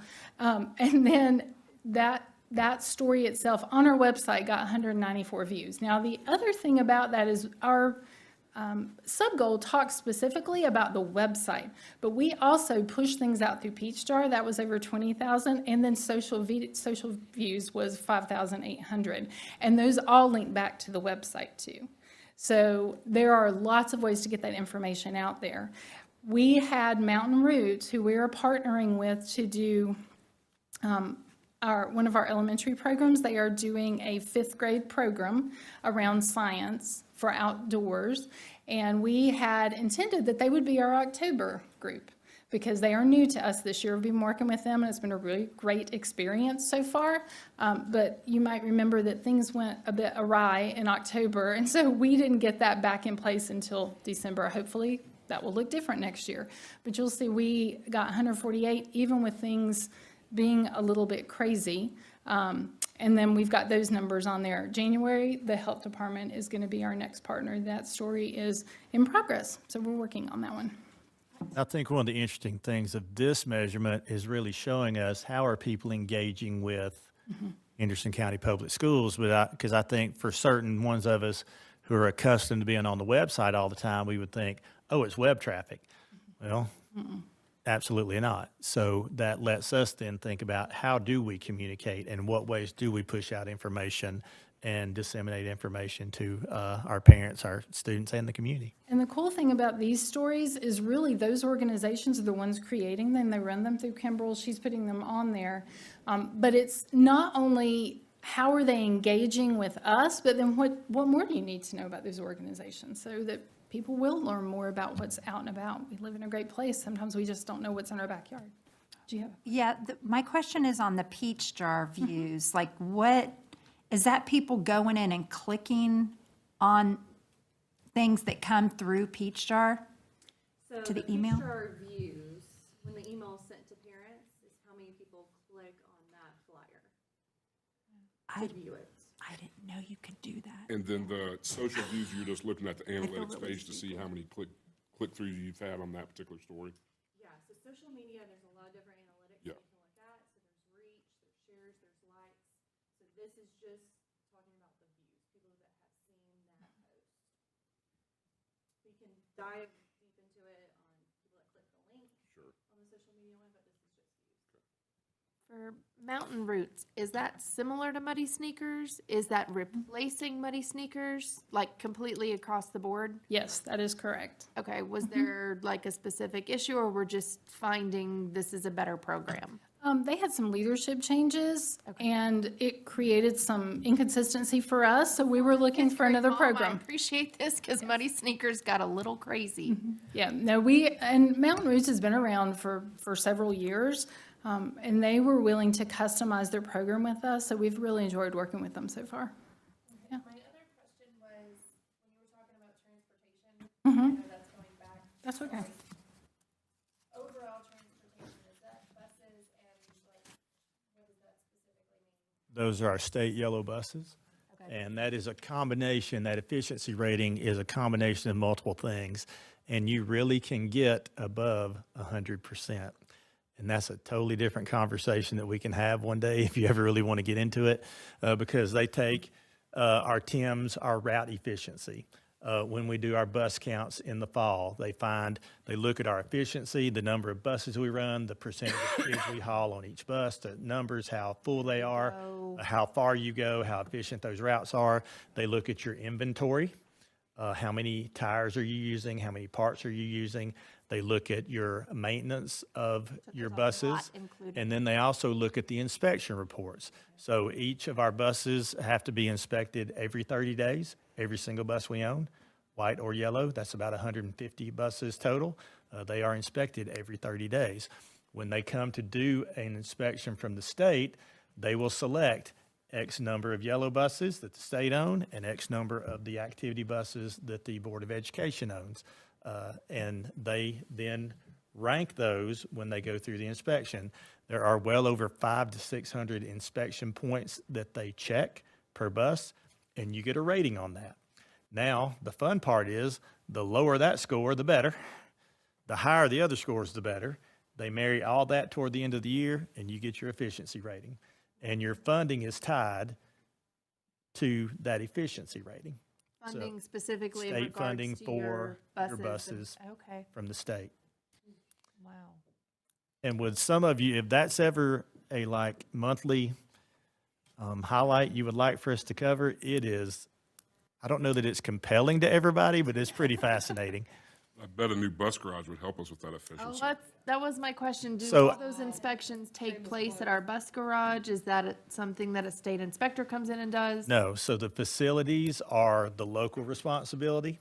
The maintaining and inspections and all, we are provided that equipment by the state, and we're provided the mechanics and all that by the state. So when you are working on a activity bus, that is billed and charged at a different rate than working on a yellow bus because the state owns the yellow buses. State transportation in North Carolina is fascinating. Yeah. So you say. I'm glad you call it that. Well, for me, am I the only one? I am, aren't I? So you Well, say. anyway, You might be alone on that meeting. If I could it make won't a be the first time, Ms. Campbell. if I could make a recommendation, now that we have baseline data. Oh, wait, we got one more. Oh, I'm sorry. That's okay. This is one of the most exciting ones. Mr. Moore loves this.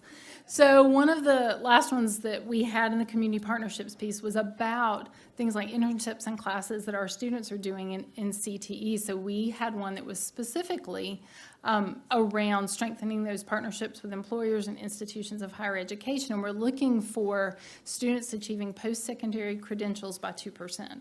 So this past year, Mr. Moore was like over the moon. He said, I had no idea. I'm so excited to be doing this.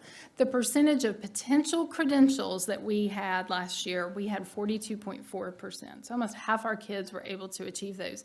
You want to turn that into how many actual credentials were earned by students? It's over 1,000.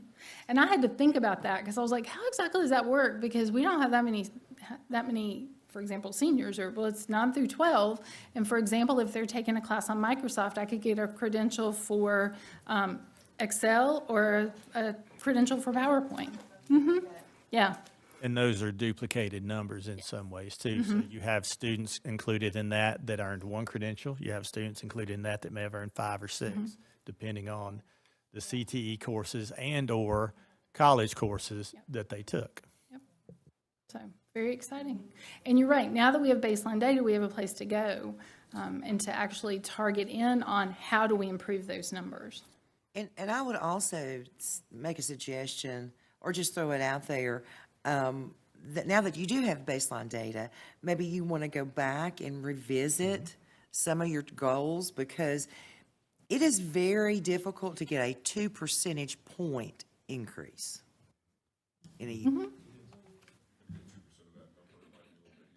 Yes. 2% on this one is a little bit different than 2% on those other two. So you might want to go back and bring back to us, okay, so what is a more realistic benchmark or metric for this particular thing?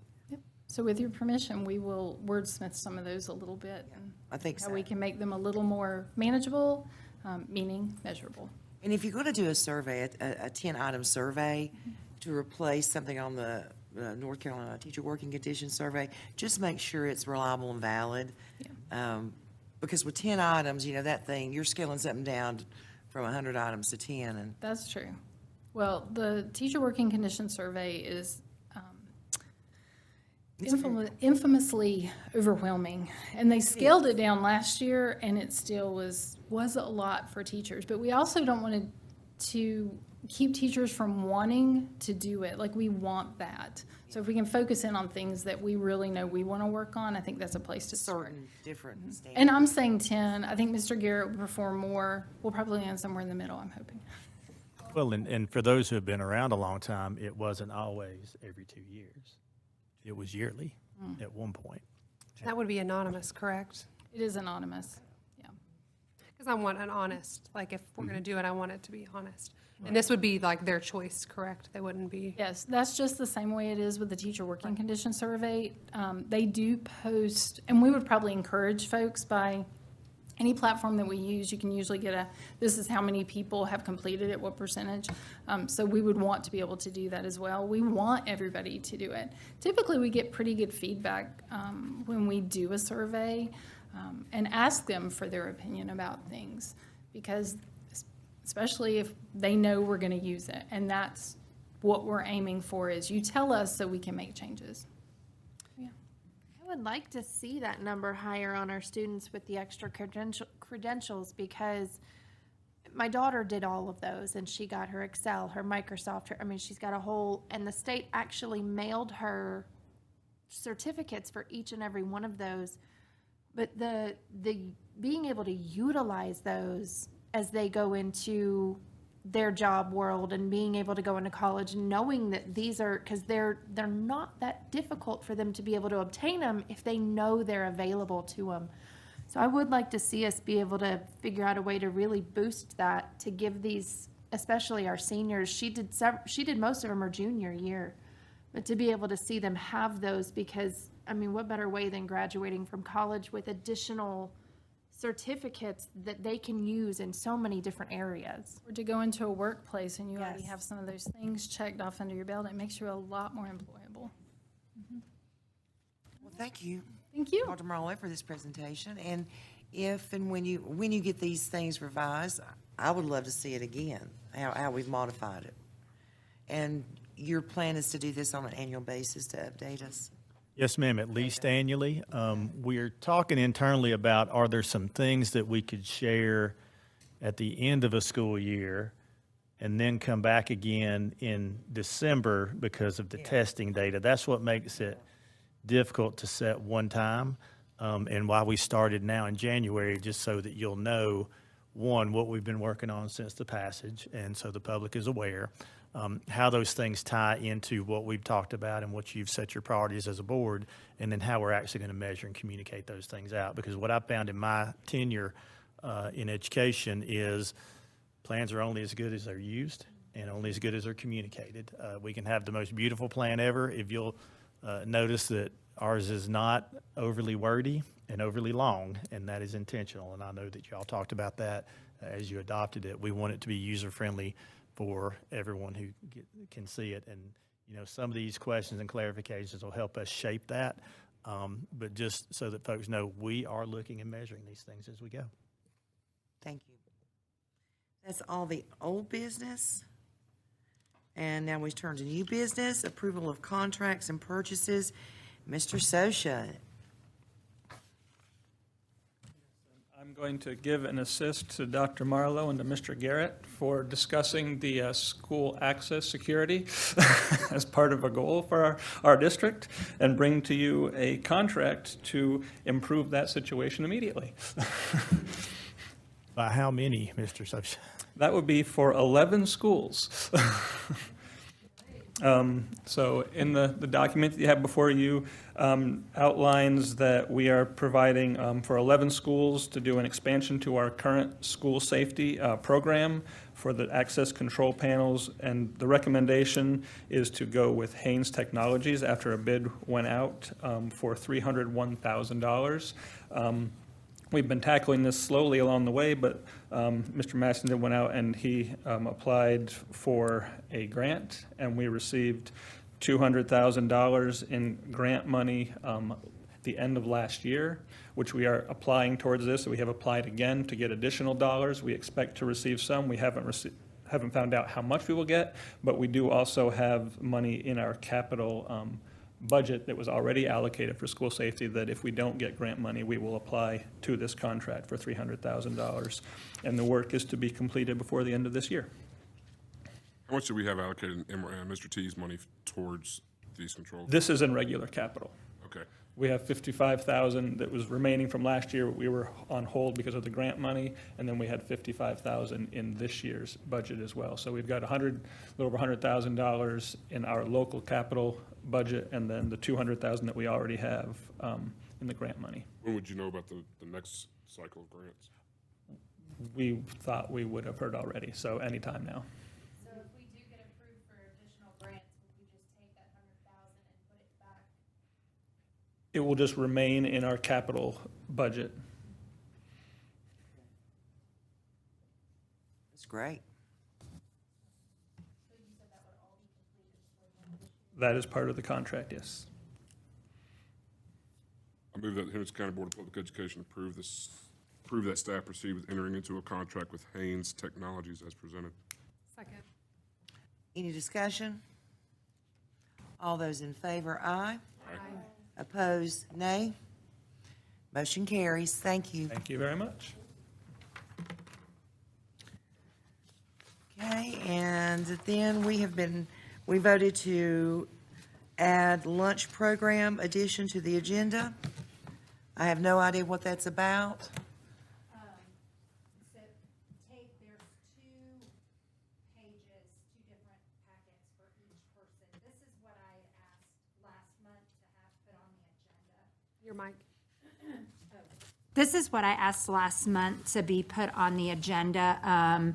Mr. Garrett had something drawn up for me with Robert. They worked on this, and this will be the first sheet that you'll see that you'll get. It's got the yellow highlighting on it. And then the second packet of information that you're going to get, Mr. Garrett unknowingly gave me a gem last night in his weekly update. So I know we've talked, well, it's been a topic of conversation for many years. And we've talked about the kids that you have your free and reduced, which really are, free lunch kids. And then you have a lot of our students are in this gap where their parents cannot afford to purchase lunch for them, but they make just above that poverty line. This information that came in the weekly update is amazing information, because I, for one, I have an issue with us saying carte blanche, we're going to cover every lunch program or every lunch for each kid, because there are parents that can afford to pay for lunch, and I feel like they need to be paying for their kids' lunch. But I know that the federal poverty level is just ridiculously low. And if you look in this information, and it goes the cost of basic needs for one adult, and then it goes, the second page is adult and a child, and then the third is an adult and two children, two adults and a child. And then, so just for argument or highlight's sake, I wanted to look at two adults and two children. I looked at the amount of money that they would spend a month in food. So for 4 people to eat, $920. that is so ridiculous. I figured it out, and that ended up to be $2.74 per meal for each person to eat in their house if they have 3 meals a day. Who can cook something for their family for $2.74 a meal? Like, that's not realistic. My groceries cost me a whole lot more than that.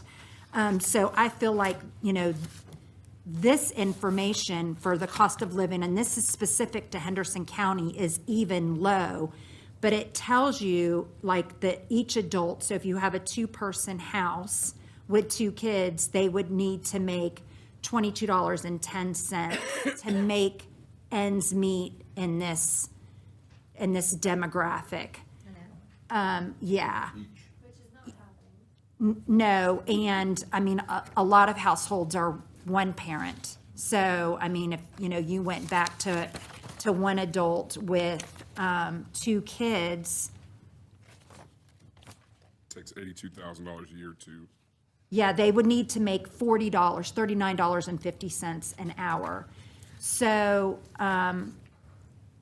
I know I'm not the only one on this board that feels like we need to do something. This information that Robert gave us is great information, but like when I met with Mr. Garrett, we were talking about, like the amount for free and reduced for like COVID years, like that's not in there. And then the CEP program was last year, so it's kind of hard to gauge it.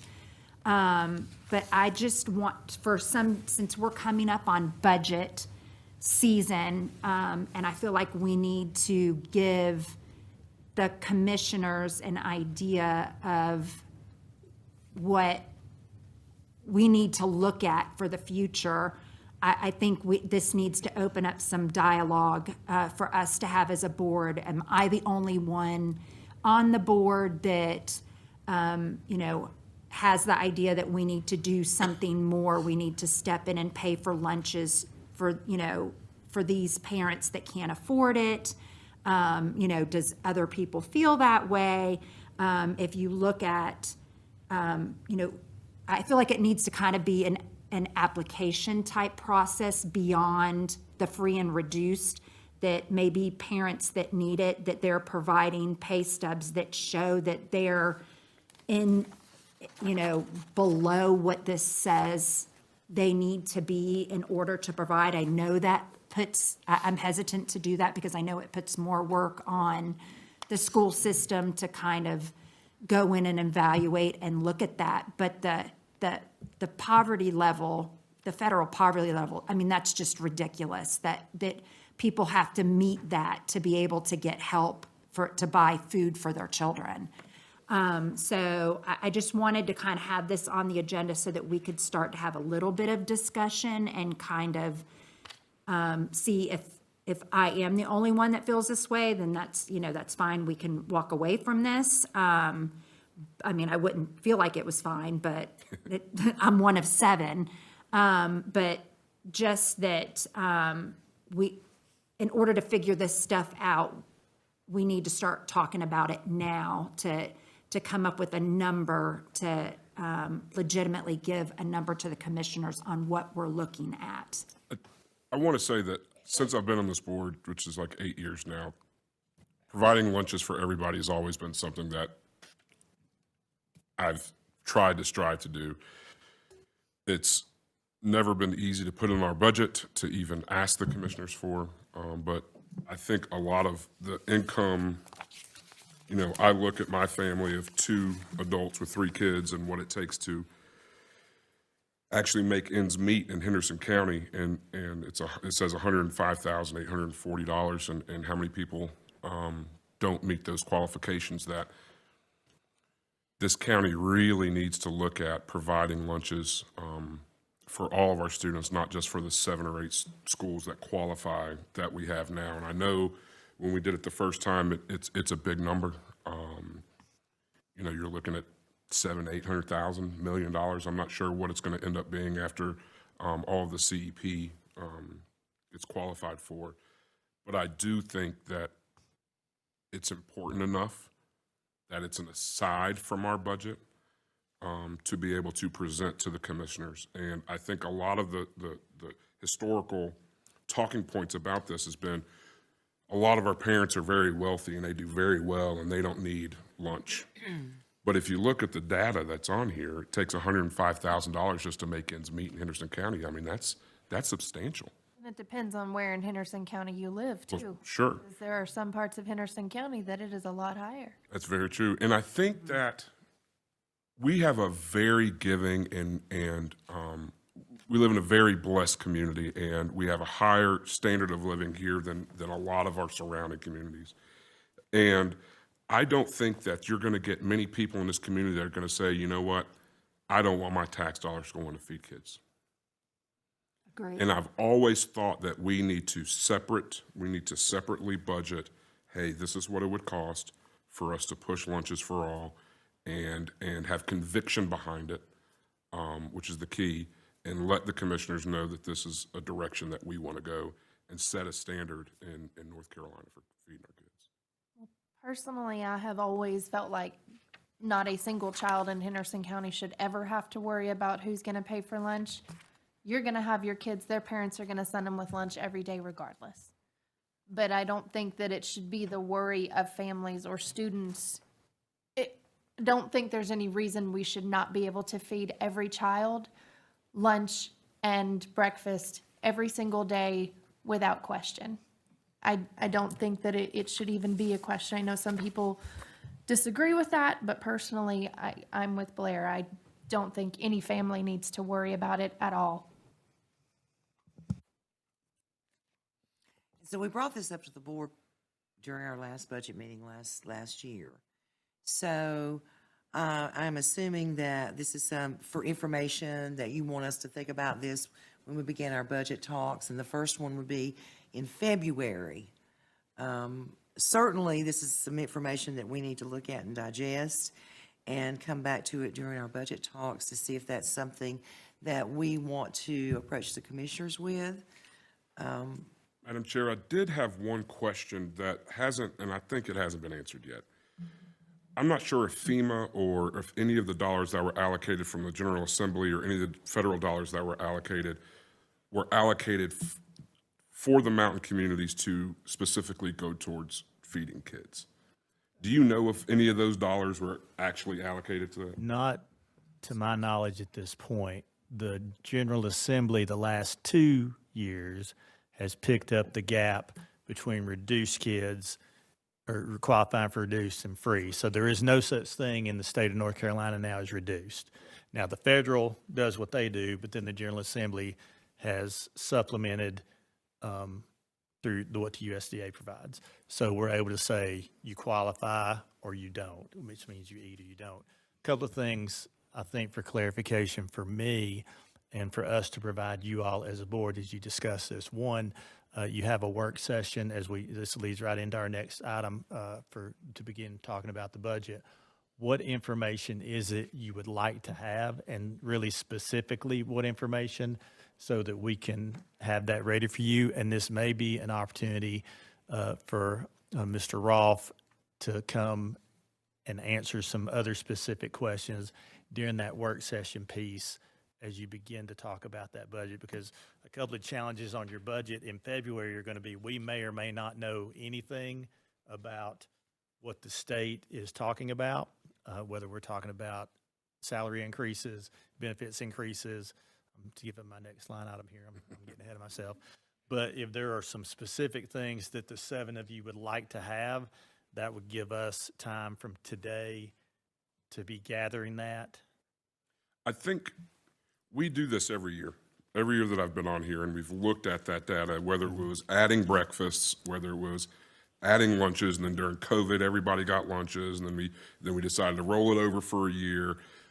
We generally know how much it's going to cost to feed every single kid in our schools.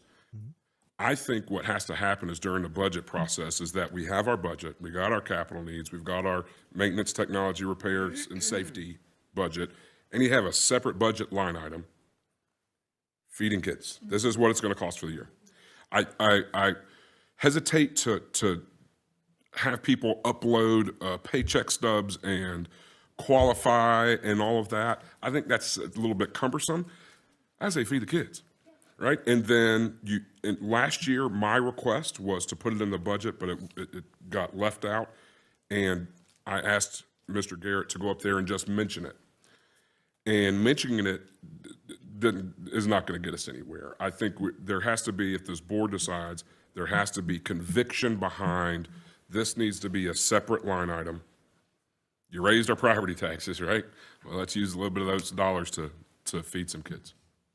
And of course, that we can decide in our budget work sessions. I think right now is a good time to remind folks too, you are providing breakfast. That is a decision that you all made as a board a couple of years ago. We have maintained that throughout, even the year that we did not do any. We came off of CEP, or came off and before we went on full CEP last year. So that is something I think is to your benefit as a board, that you have stepped up to take care of that. So what you're talking about is not breakfast. That is, again, in your budget, you're looking at lunch. Yeah, breakfast, I mean, we're actually making money or breaking even on providing that program. Yeah, we're able to sustain it that Right, way. we're able to sustain that program. Really, what I'm talking about is we have, 7 schools? 8 schools? And one of them is a half a school, because Career Academy qualifies for free lunch, but the other half of the school doesn't qualify for lunch. I think it's just finding a way, what is that dollar amount? What is it going to cost us, because we're below the 60% of the CEP guidelines? So what is that difference? We know it from 2 years ago, is $400,000 a piece, I think. All right, there's a second. I want to know exactly what that would cost us going forward. And how much do we ask for if we choose to add that into our budget? I think the numbers would have to be for every student. Every I think student, yes. logistically, there's no way possible that people can be chosen or not Yeah. and people aren't going to do it. We don't have the manpower. No, so I think if it's a conversation, it has to be everybody, period. Or nothing. Well, and look at how many kids we already, most of our local churches are the ones providing for our backpack programs. They are providing it monthly. The majority of these churches have gone from feeding, 50 kids this year to jumping to doing almost 100 kids at some of our churches. And that's just at one school. The numbers of our poverty kids have increased substantially. And no, parents are not going to sit here. You send that packet home and it just looks like it goes in the trash. You come home from the first couple of days of school and you have packets this thick of stuff and you're asking parents to put their financial stuff in. No, they're not going to do it. They will toss it. It just because it's easier to not deal with it. But the amount of kids that come home, even on weekends, and thank God for our churches that are providing that, because the amount of kids that need that extra support. So I'm with you. I think it's all or nothing. Key separate line item, completely separate from the budget. Yeah, I agree. I think they definitely need to see that this is, this is for food. This is to feed our kids. And it needs to be something that's pulled out from the budget, just like we can pull out the charter school funds. It's not only for our children and our students, it's a good PR for the commissioners, Absolutely. a good PR for them. If they get behind and back us for supplying free lunches to all our students, what are the parents of the commissioners going to say? What are they going to say? Great. And it's not free, it's just returning taxpayer dollars to those parents in the form of food for their kids. So I don't think you're alone in wanting that. When we chose to feed the kids, I was excited. I thought this is wonderful. I hate to see a child. I mean, how many of us give money to those people on the street just because we don't want to see them go hungry, or we go buy a hamburger, or we take them food out there? And to think that some of our kids don't get fed is just heartbreaking. And when we had to narrow it down, I can tell you my heart broke, because we know there's children at other schools that are in this same situation. They're just a smaller amount of them there. And so they were overlooked. I do agree that uploading an application and pay stubs, all of that would be like, they're just not going to do it. Yeah. And that just seems like almost like a shameful act to have them do that in itself. But this data, this is wonderful. Thank you for putting this together. Would it be possible I mean, right now, do we know off the top of your head how much it costs to feed a student lunch? What's the cost of a lunch? I think the mega meal is $3.75. So what I can have next month is what the actual per plate Okay. cost is, because the per plate cost takes into account food, labor, machinery, all the stuff that goes into it. So it's not just the food cost that you've got to look at. You've got to look at all of those, at the benefits. So we can have, so in listening to your conversation for next meeting, what I'm hearing basically you want is what's the per plate cost for lunch, and how much would it cost you locally, just to say, just like a yellow bus pulls up and says, get on the bus, they walk through and you serve them lunch. Absolutely. Okay. Anything else? Well, yeah, because I think that's great, because we were blindsided, kind of like we went into it that first year, and then we're like, wow, that cost just a little bit more than what we expected. And so I don't want to see that happen again where we have to pull back, because that was horrible. It needs to be sustainable, whatever It we does, do, it does. Because we're playing with people. Yeah, and I don't, it's not give and then take back away. I just No. don't like that. Like I said, all we're really doing is getting our commissioners to understand that your tax dollars are going back into your students. How can you go wrong with that?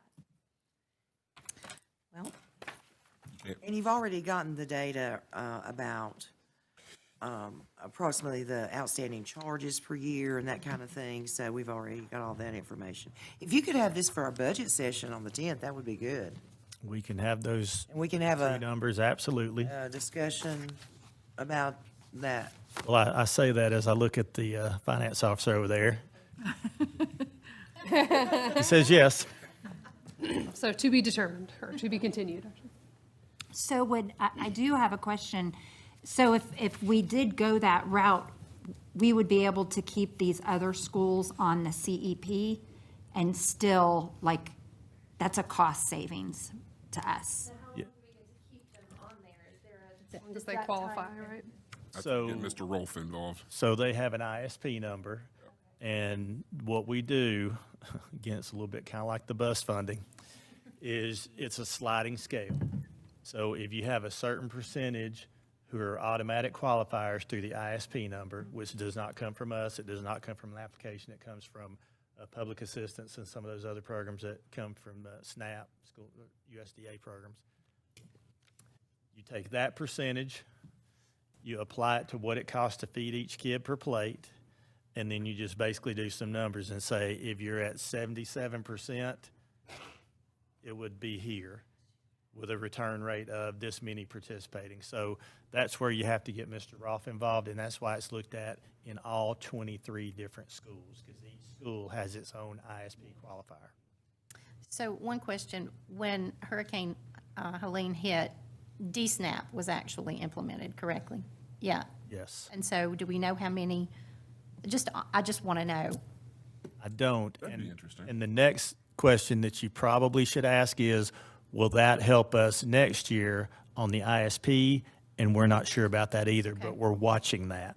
Because you have extra people that are going to be qualifying, or they didn't even look at qualifications at that point, right? They just Correct. You just signed and.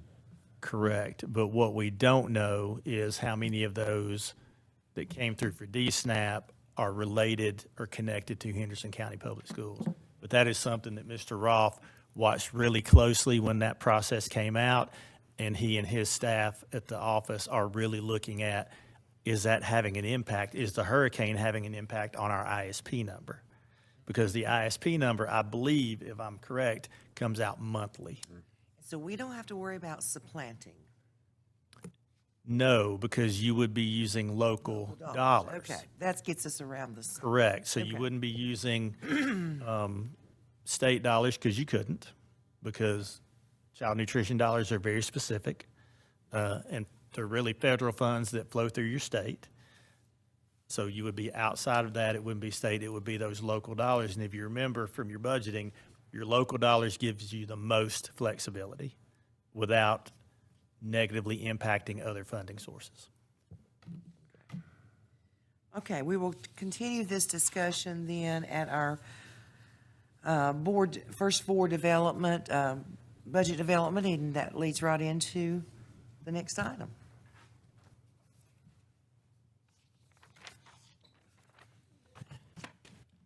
You gotta stand up for this. I don't want to feel left out. Oh, okay. Ah. All right. Okay. He's coming up. One of the things that I like to do each year is to really talk about the budget development, and the budget development starts now. Well, it starts Wednesday. One of the things to remind everybody, not just the board, but the public watching, this will be a long session for the General Assembly. So they just took their oaths and reorganized earlier last week. And last year when I stood before you, we knew that we had a 2-year budget, and we were looking at the second year of that biennial budget. This year will be a brand-new budget. So where we had some things to work from in December, January last year, as far as what we felt like the benefits increases were going to be, the salary increases that the state lays out there is going to be, and some of the other, the health insurance, what our sharing contribution has to be, we have no idea this year. So in my experience, those things have not gone down. So this is what I'm proposing for your calendar this year. In 2 days, I have been asked to come to the Board of Commissioners' initial budget workshop presentation, where the focus will be on sharing again what our budget process looks like. We're very unique in that we had the federal, the state, and the local buckets in our budget, and sharing what that looks like, and especially, again, now that we are in a long budget cycle and we don't know what fiscal 26 or 27 will look like, where I tend to also think that we'll focus on a couple of capital items that we know have been in place for many, many years. And I'm actually going to grab my cheat sheet.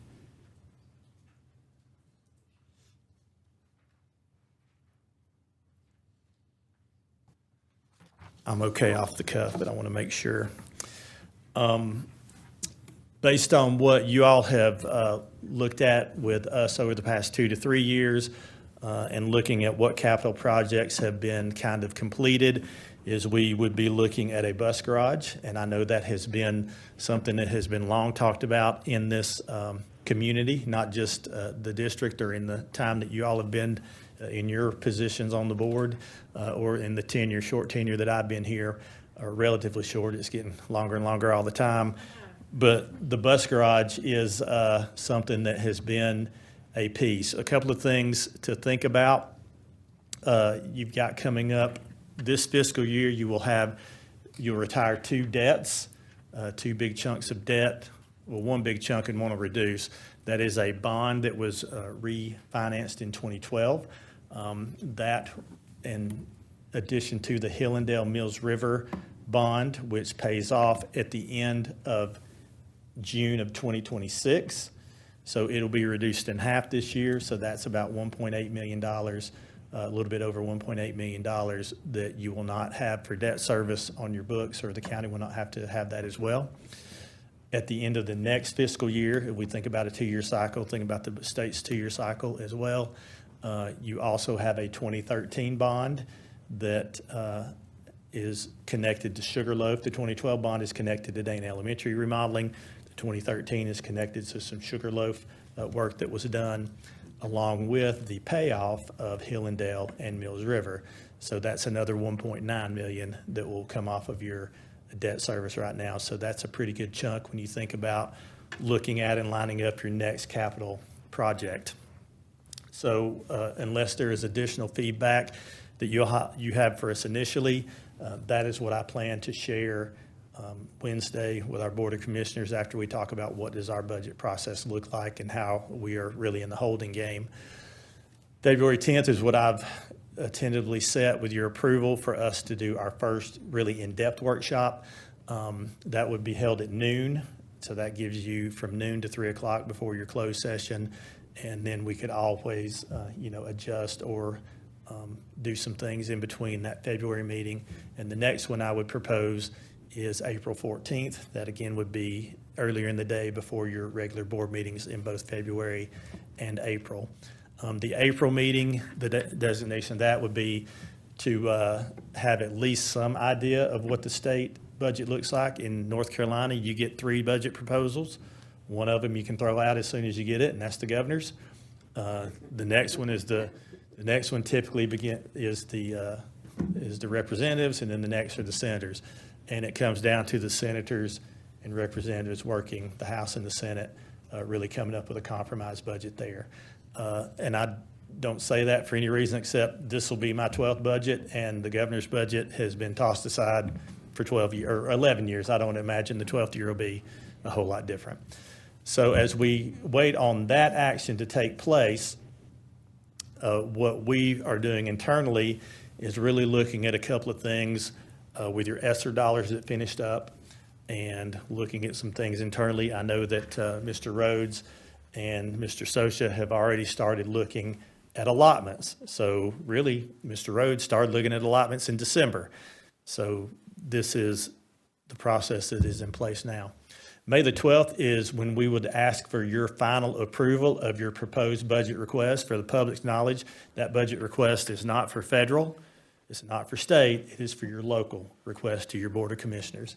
That is because there's a statutory deadline for us to present that request, your approved request, to the Board of Commissioners by May the 15th. So January the 17th, they will get an initial overview of what we're looking at and what the timeline may or may not be, depending on what the state does. Then May the 15th is when that deadline for you to have your official request is due. And then typically, they do some work May to June, and they pass their budget, they approve their budget statutorily in June ahead of the July 1 fiscal year change. The only other thing that we could mention would be MRTS. And one of the projects I know that we've talked about in MRTS are those safety pieces.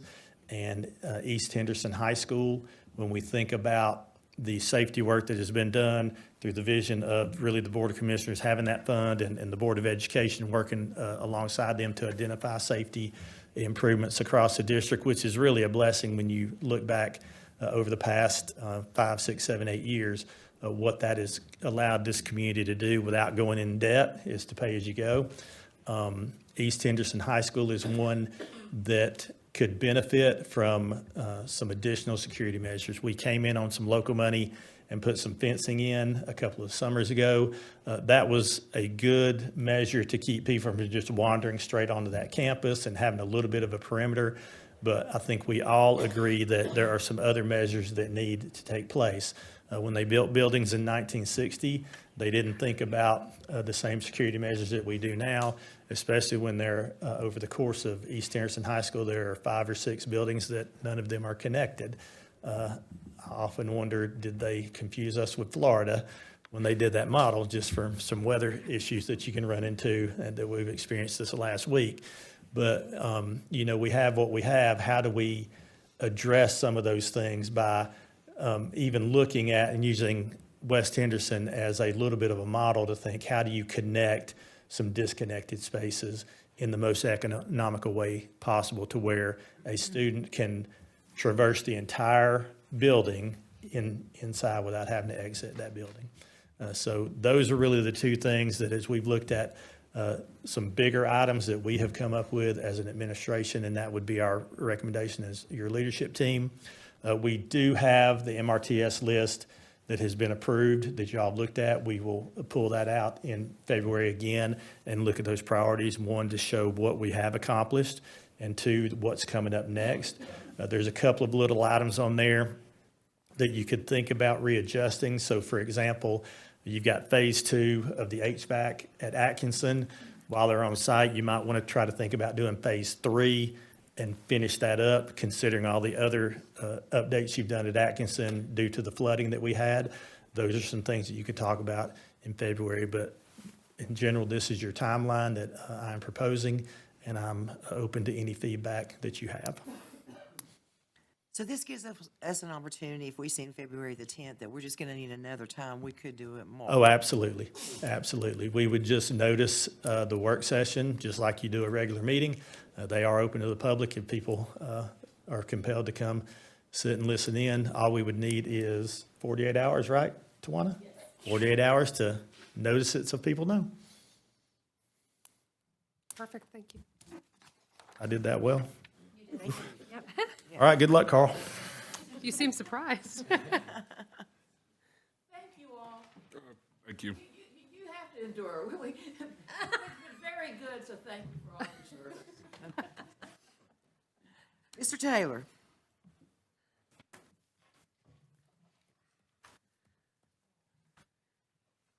Good evening. For tonight's capital update, as always, I will start with our projects that are being taken care of in-house. I tend to have that effect. Oh, you ran them off. We'll give Mr. Garrett the credit tonight. So in-house, starting with Atkinson, as Mr. Garrett just mentioned, a lot of work has gone in there as we've recovered from the damage that Hurricane Helene caused there. And so that flooring replacement project, I can say, is complete. And I've got some cool pictures to show you here in just a moment on that. And then last year, the board approved the bleacher replacement in the Ox gyms at East Henderson and West Henderson. Those bleachers were original bleachers from the time the school opened up in 1960. So you can imagine that they have definitely served their purpose, and we're really becoming a safety issue when we talk about students and guests in our buildings using those spaces. And so that project is in progress. So starting with Atkinson, first picture is a hallway picture. The hallways were finished when we met in December. I just didn't have a good picture to show you what that looked like.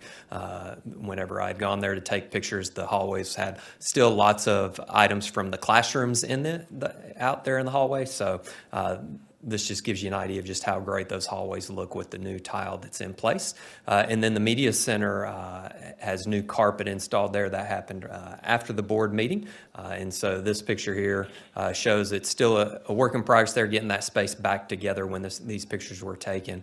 But the carpet definitely looks great there. It's the same type of carpet we put in at Flat Rock, but it has the accent color that matches Atkinson's blue.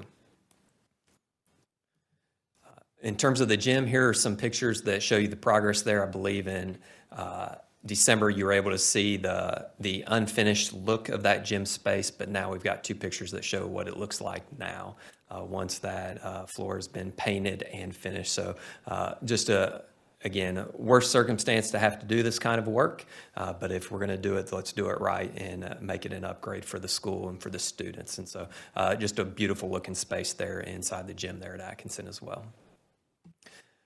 For the bleacher replacement, here's you some, maybe the last photo that'll be presented in a board meeting about the classic bleachers at East Henderson and West Henderson. So those bleachers were removed a couple of weeks ago. And so here's a couple of pictures of what those spaces looked like once the bleachers were taken out. Mr. Dillon, our director of facilities, had a floor company come in and take care of the floor that was up underneath those bleachers that did not look good. And so the company came in, was able to strip it. Imagine that hasn't moved since 1960. Yeah, that's old. And I can tell you from my time at East, getting up underneath there and cleaning that floor is a chore. No matter how much you try to do it with the way those bleachers were, you couldn't do it real great. I really appreciate the board doing this. It really came to fruition for me last year when we were doing basketball for the rec department this time of year. And, you know, every mama, daddy, grandma, grandpa, everybody comes to see your little kindergartner go out there and shoot it in the wrong hoop, right? When we were trying to sit in those bleachers, some of them were falling in as we were walking on them, and it was an active safety hazard. And we used those gyms a lot during the winter for our community partners, and so really appreciate everybody getting on board with this project. Yeah. We're not going to be able to call it the old gym at West anymore. Yeah. Will these be done? So the West High Gym, they started installation over the weekend, and so that space may be ready to use as soon as the end of the day tomorrow. and then they will go straight over to East Henderson once they wrap up west and begin installation of the new bleachers there. So potentially, when we roll into next week, both spaces will be completely functional, as Mr. Craven has said, for the Parks and Rec to use if need be, but then also just knowing that those spaces are completely functional for our schools each and every day in a way that is safe for our students is really important as well. And the progress that they're making already from a picture today is Pretty quick. already a huge upgrade. So- It'll be a big upgrade. I know these are terrible, but from 1969 or 1960s, and they're no more terrible than what I see at Hendersonville Middle right now. And so that's next. We're working on, we've got I we've hope got what we're quotes. getting has some sustainability is my Yes, point. yes, no, but we're going to address those as well, because you're right, that's the next one that needs some attention. Are they electronic? Can you use a little key to just zoom them in and out? Yes, sir. That'd be nice. Yep. Yeah, you gotta pull them. Yes. Yeah, which is another safety Take your concern. fingers off trying to pull that thing out of there. Yeah. It'd be all at the same time. So I'll look forward to next month having the pictures of the finished product so you can just see just what a great upgrade that is for both of those spaces. Unbelievably quick on getting that installation. Yes, yeah.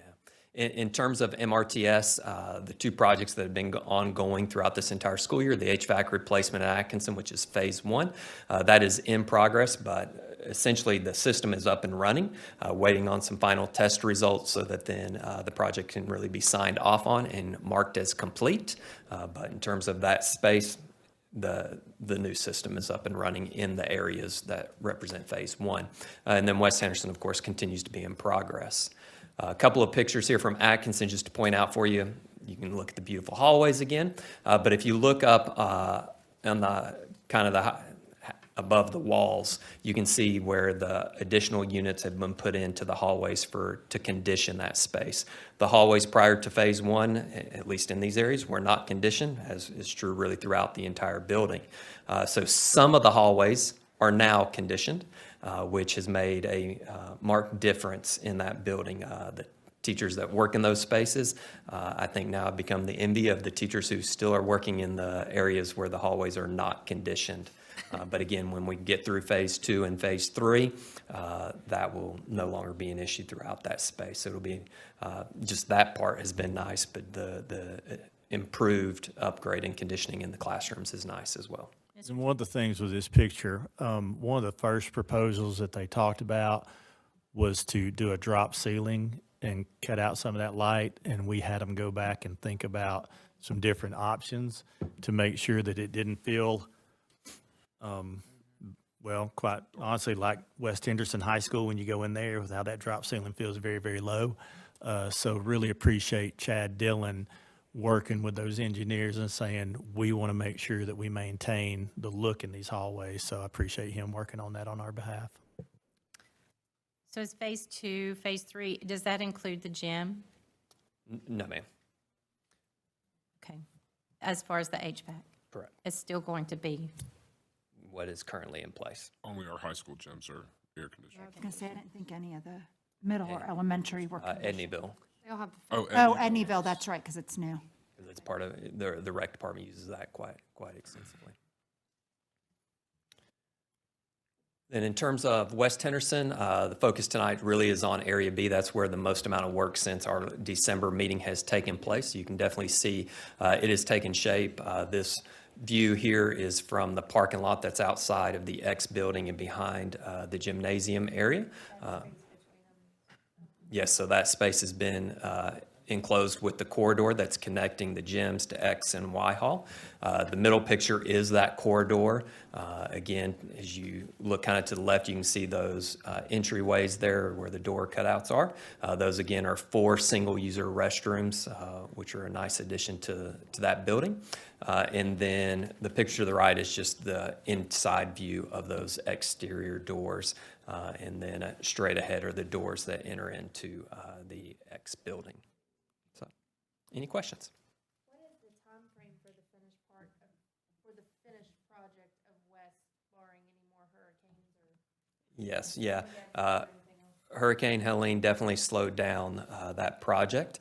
We were hopeful, early spring for that project to be complete, but that has delayed it to some extent. I'll have a better answer for you next month now that the holidays have ended. Everybody's kind of back up and running.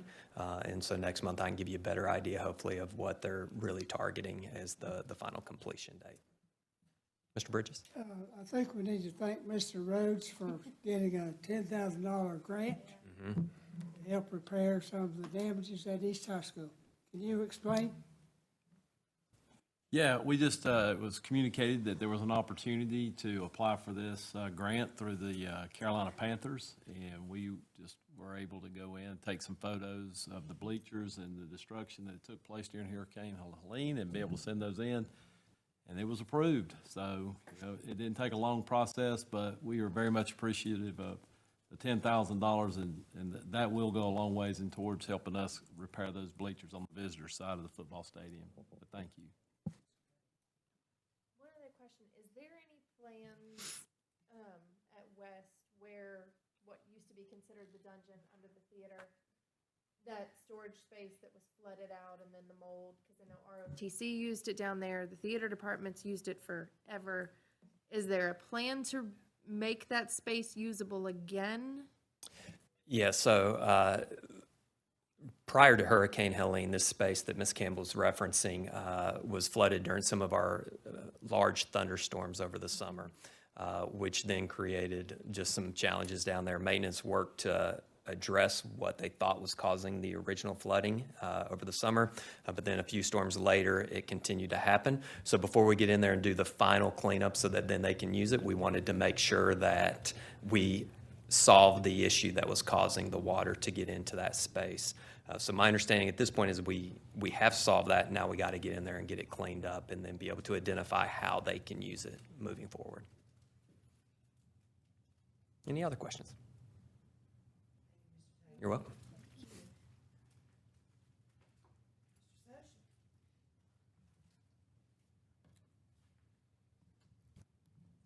Not nearly as exciting as all that fun capital stuff, but it's some good stuff. So we got a couple reports for you tonight. Operations for local current expense and other restricted funds through December 31. And so we have revenues that have been received of $22,854,000, and we have made expenditures of $20,177,000. So as I point out, we're 47.3% of our way through our budget. The big piece in there, certainly in local, is when we do the supplement, which is almost halfway paid out in November. And I can't remember, Ms. Holt, how the money came in when you were here, and I know this is new for you, Ms. Campbell. When we get our money from the county, we don't get 1/12 anymore. We get 1/10. They just pay us 10 months over the year starting in July. And I bring that up just because if we did not get it that way, we would be $900,000 in the hole instead of showing what looks like a surplus of a couple $1 million. The fact that we're getting about $600,000 more every month that comes in, that puts us in a much better position right now. So that's been a good collaboration with the county that they are able to do that, to pay us over 10 months, because they pay at the end of the month. So while it looks like we have this big surplus, that is why. That is because the county has changed the way we get our money. So that we don't get any money the last 2 months of the year, but we should have it all spent by then, theoretically. The other report for capital outlay, as Mr. Taylor was just showing you all the pictures, through December 31st, our revenues of $769,000 and our expenditures are $1,063,000. The big changes that we've done in this last quarter actually are all insurance-related things. That's kind of been the focus, what we've been trying to deal with. We had a lightning strike over at North Henderson on the visitor side that we had to spend $135,000 to repair that from electrical damage. And then so far, we had already spent $450,000 over at Atkinson getting the flooring done. And now we actually just received the bill from the remediation company that came in, so we'll be spending twice that much to pay them. That bill was $873,000. The remediation? Mm-hmm. Yikes. Mm-hmm. Yeah, that's. So the lightning strike was at the football stadium? Yeah, back So on the the, lightning strike hit in the concession stand on the visitor side Oh, that's right. Okay, yes. and was a mass, like, I wish it was on tape. We was went to this? the cameras. This was back in. back in the summer. Late summer, early fall. It was so severe that it blackened the porcelain and the sinks in that visitor's bathroom. So we're very fortunate nobody was anywhere around because that would have been catastrophic. It happened late one night. So it's been an insurance claim. I think this is another great example of how your fiscal management has been good because you do have fund balance to be able to cash flow these until insurance. Insurance will be paying both of these large Okay, so items. insurance hasn't touched anything yet for either of those. $512,000, and that was my question. What is that on your capital during your revenues? You got lease purchase insurance settlement? So we got the money for the North Henderson project. That money has come in, and the insurance company has given us $200,000 towards Atkinson's claim for the flood damage. So how do you get to 512,100? Line 4,800 revenues on your capital outlay. Well, first I look at the right report. So we got that 135,000 back. Is that just what's budgeted? Oh, sorry, you're looking at the budget line. Yeah. Yes, sir. There are multiple lines in there, yeah. There's multiple inside of that code? Yes. Hate that. Yeah. Yeah, I can, when we talk next, a couple weeks, when we talk at the budget side, I'll have the different funding sources broken out.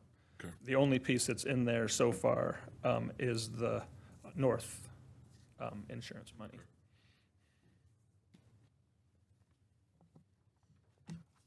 Sweet.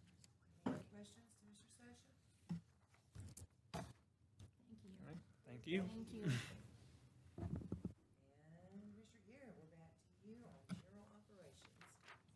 Thank you, Madam Chair, Board. It's my pleasure to share the report for this month.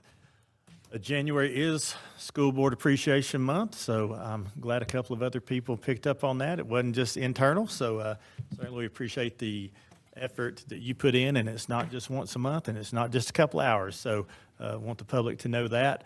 Really excited that you received an invitation by the West Henderson High School Student Government Association. So they have a breakfast that they want to host you at the end of the month at 7:30 on the 31st, I believe.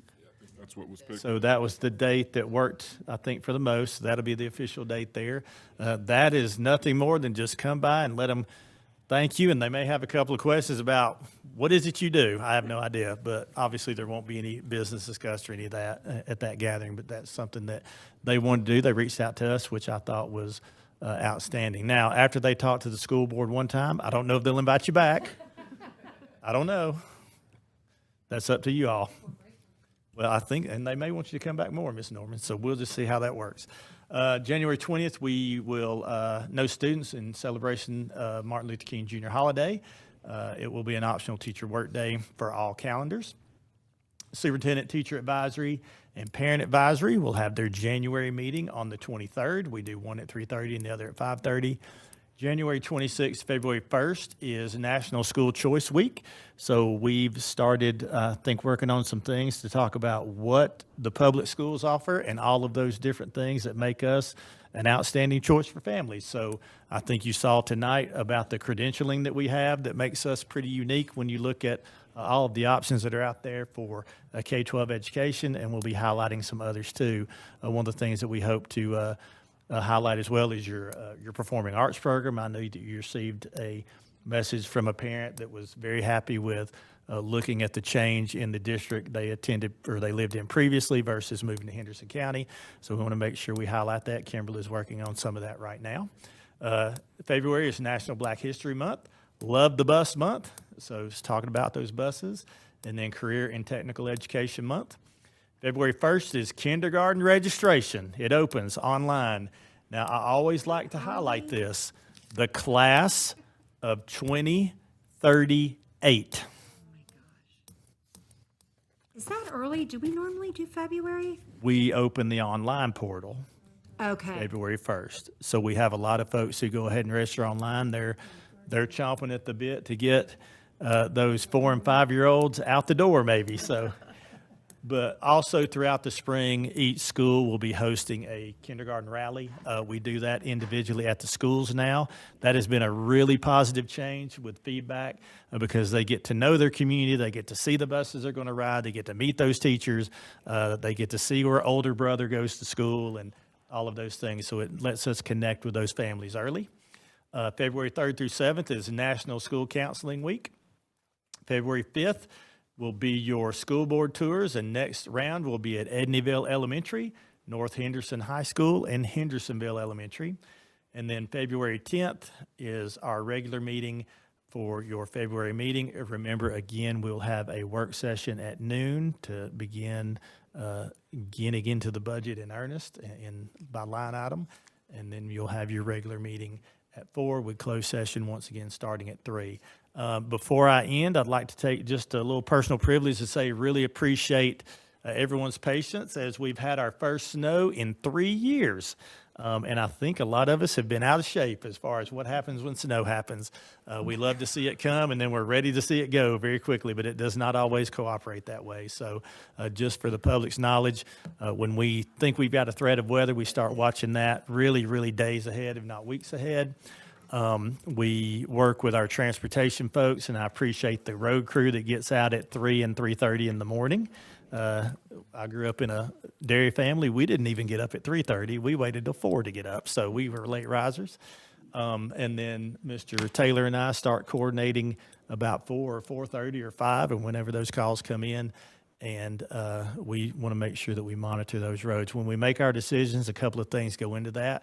A lot of times your 2-hour delay is for nothing more than visibility, making sure that our buses have visibility. Our first buses roll at 5:30 in the morning, and we have those high school drivers too. And I know it can get frustrating when you live in one section of the county and your main roads are very clear, and then other sections of the county are shadier and have some elevation challenges.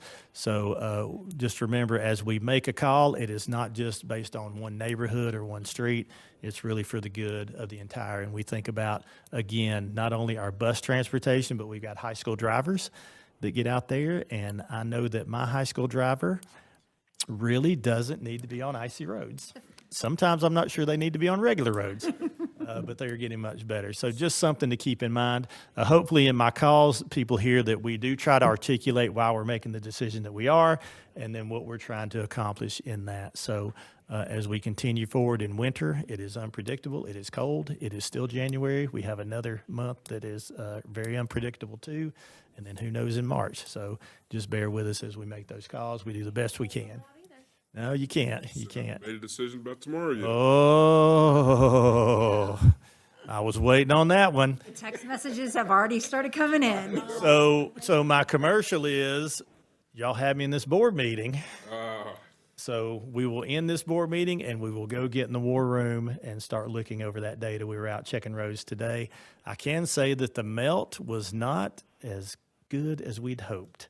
So we will be making that decision and pushing something out if we're able to tonight. Hopefully we'll have a decision we can, so that we're, in any time that we try to do that, is communicate ahead of time where people can make arrangements for the next day. I know that's a frustration when you have kids to think about or deliveries or multiple schools that you hit. So it's always easy, right? It's never a hard decision. I'm certainly ready for mine to go back. Well, Keep that in mind. as we I have, have to go to bed on time because Well, they have check-ins this week too, right? so one of the things that I like to do if we get into some extended winters is I like to put little Easter eggs in my message. And when we have some extended ones, I have been known to quote Wilson Phillips' song, "Hold On for One More Day." I hear you saying it. No, I will not be Yes, singing. sing it, please. No, there will be no singing. Those are on TikTok, and I'm not one of those superintendents. I'm just a regular old superintendent Well, or regular intendant. I have heard some people are very appreciative, not talking about tonight maybe, but on Thursday and for today, that you made that call early, because families with children have to have a plan the night before. So I'm not only a superintendent, I'm a customer, and I was a superintendent with very little kids and no family in the area, so I understand what it's like to have to make arrangements and sometimes to have limited options and opportunities. So unfortunately, they just got to come with us and hang out at school, which was, maybe that was good or bad. But, we understand that families are out there, and that's who we're out here fighting for, and those kids. So we're going to have school as much as we can when we safely can, and we'll communicate as best we can. But I know that when we take into account the call that we make, 12,500 kids, their parents, usually other people follow suit as to what our call is, because we know that our rock has the biggest ripple in the pond when we make a schedule adjustment. Well, I appreciate you getting that out early and all the ways that we send it out, but man, there was nothing like waking up early in the morning and looking at WLOS and trying to wait for Henderson County to come across that screen to. Yeah, how Missing it and Yeah, you're like, oh man, Graham County. Did they say Henderson County? Yeah, how quickly we forget. You got the AM station, the FM station, and Right, you're watching you're the TV. sitting there watching it. Come on. And then the I must commercial prefer- The breaks would commercial, hit. you're like, no, It cuts it. no. It's I don't so need nice to have that phone ring right next to you, and So a couple of ways that folks can always know, we post it to our website. If you're signed up through our Power School, probably the first way you'll get it is a text message. It doesn't take it as long to loop. It takes the call sometimes longer to loop. It also goes out on our social media, and we post it to all of the local stations and media outlets. So there are multiple ways to know. And I appreciate in advance everybody's patience and understanding. So thank you, ma'am, for allowing me that indulgence. I will take a motion to adjourn. So moved. Second. All those in favor? Aye. Opposed? We're not ready to go. We are home or anything, adjourned. Are we?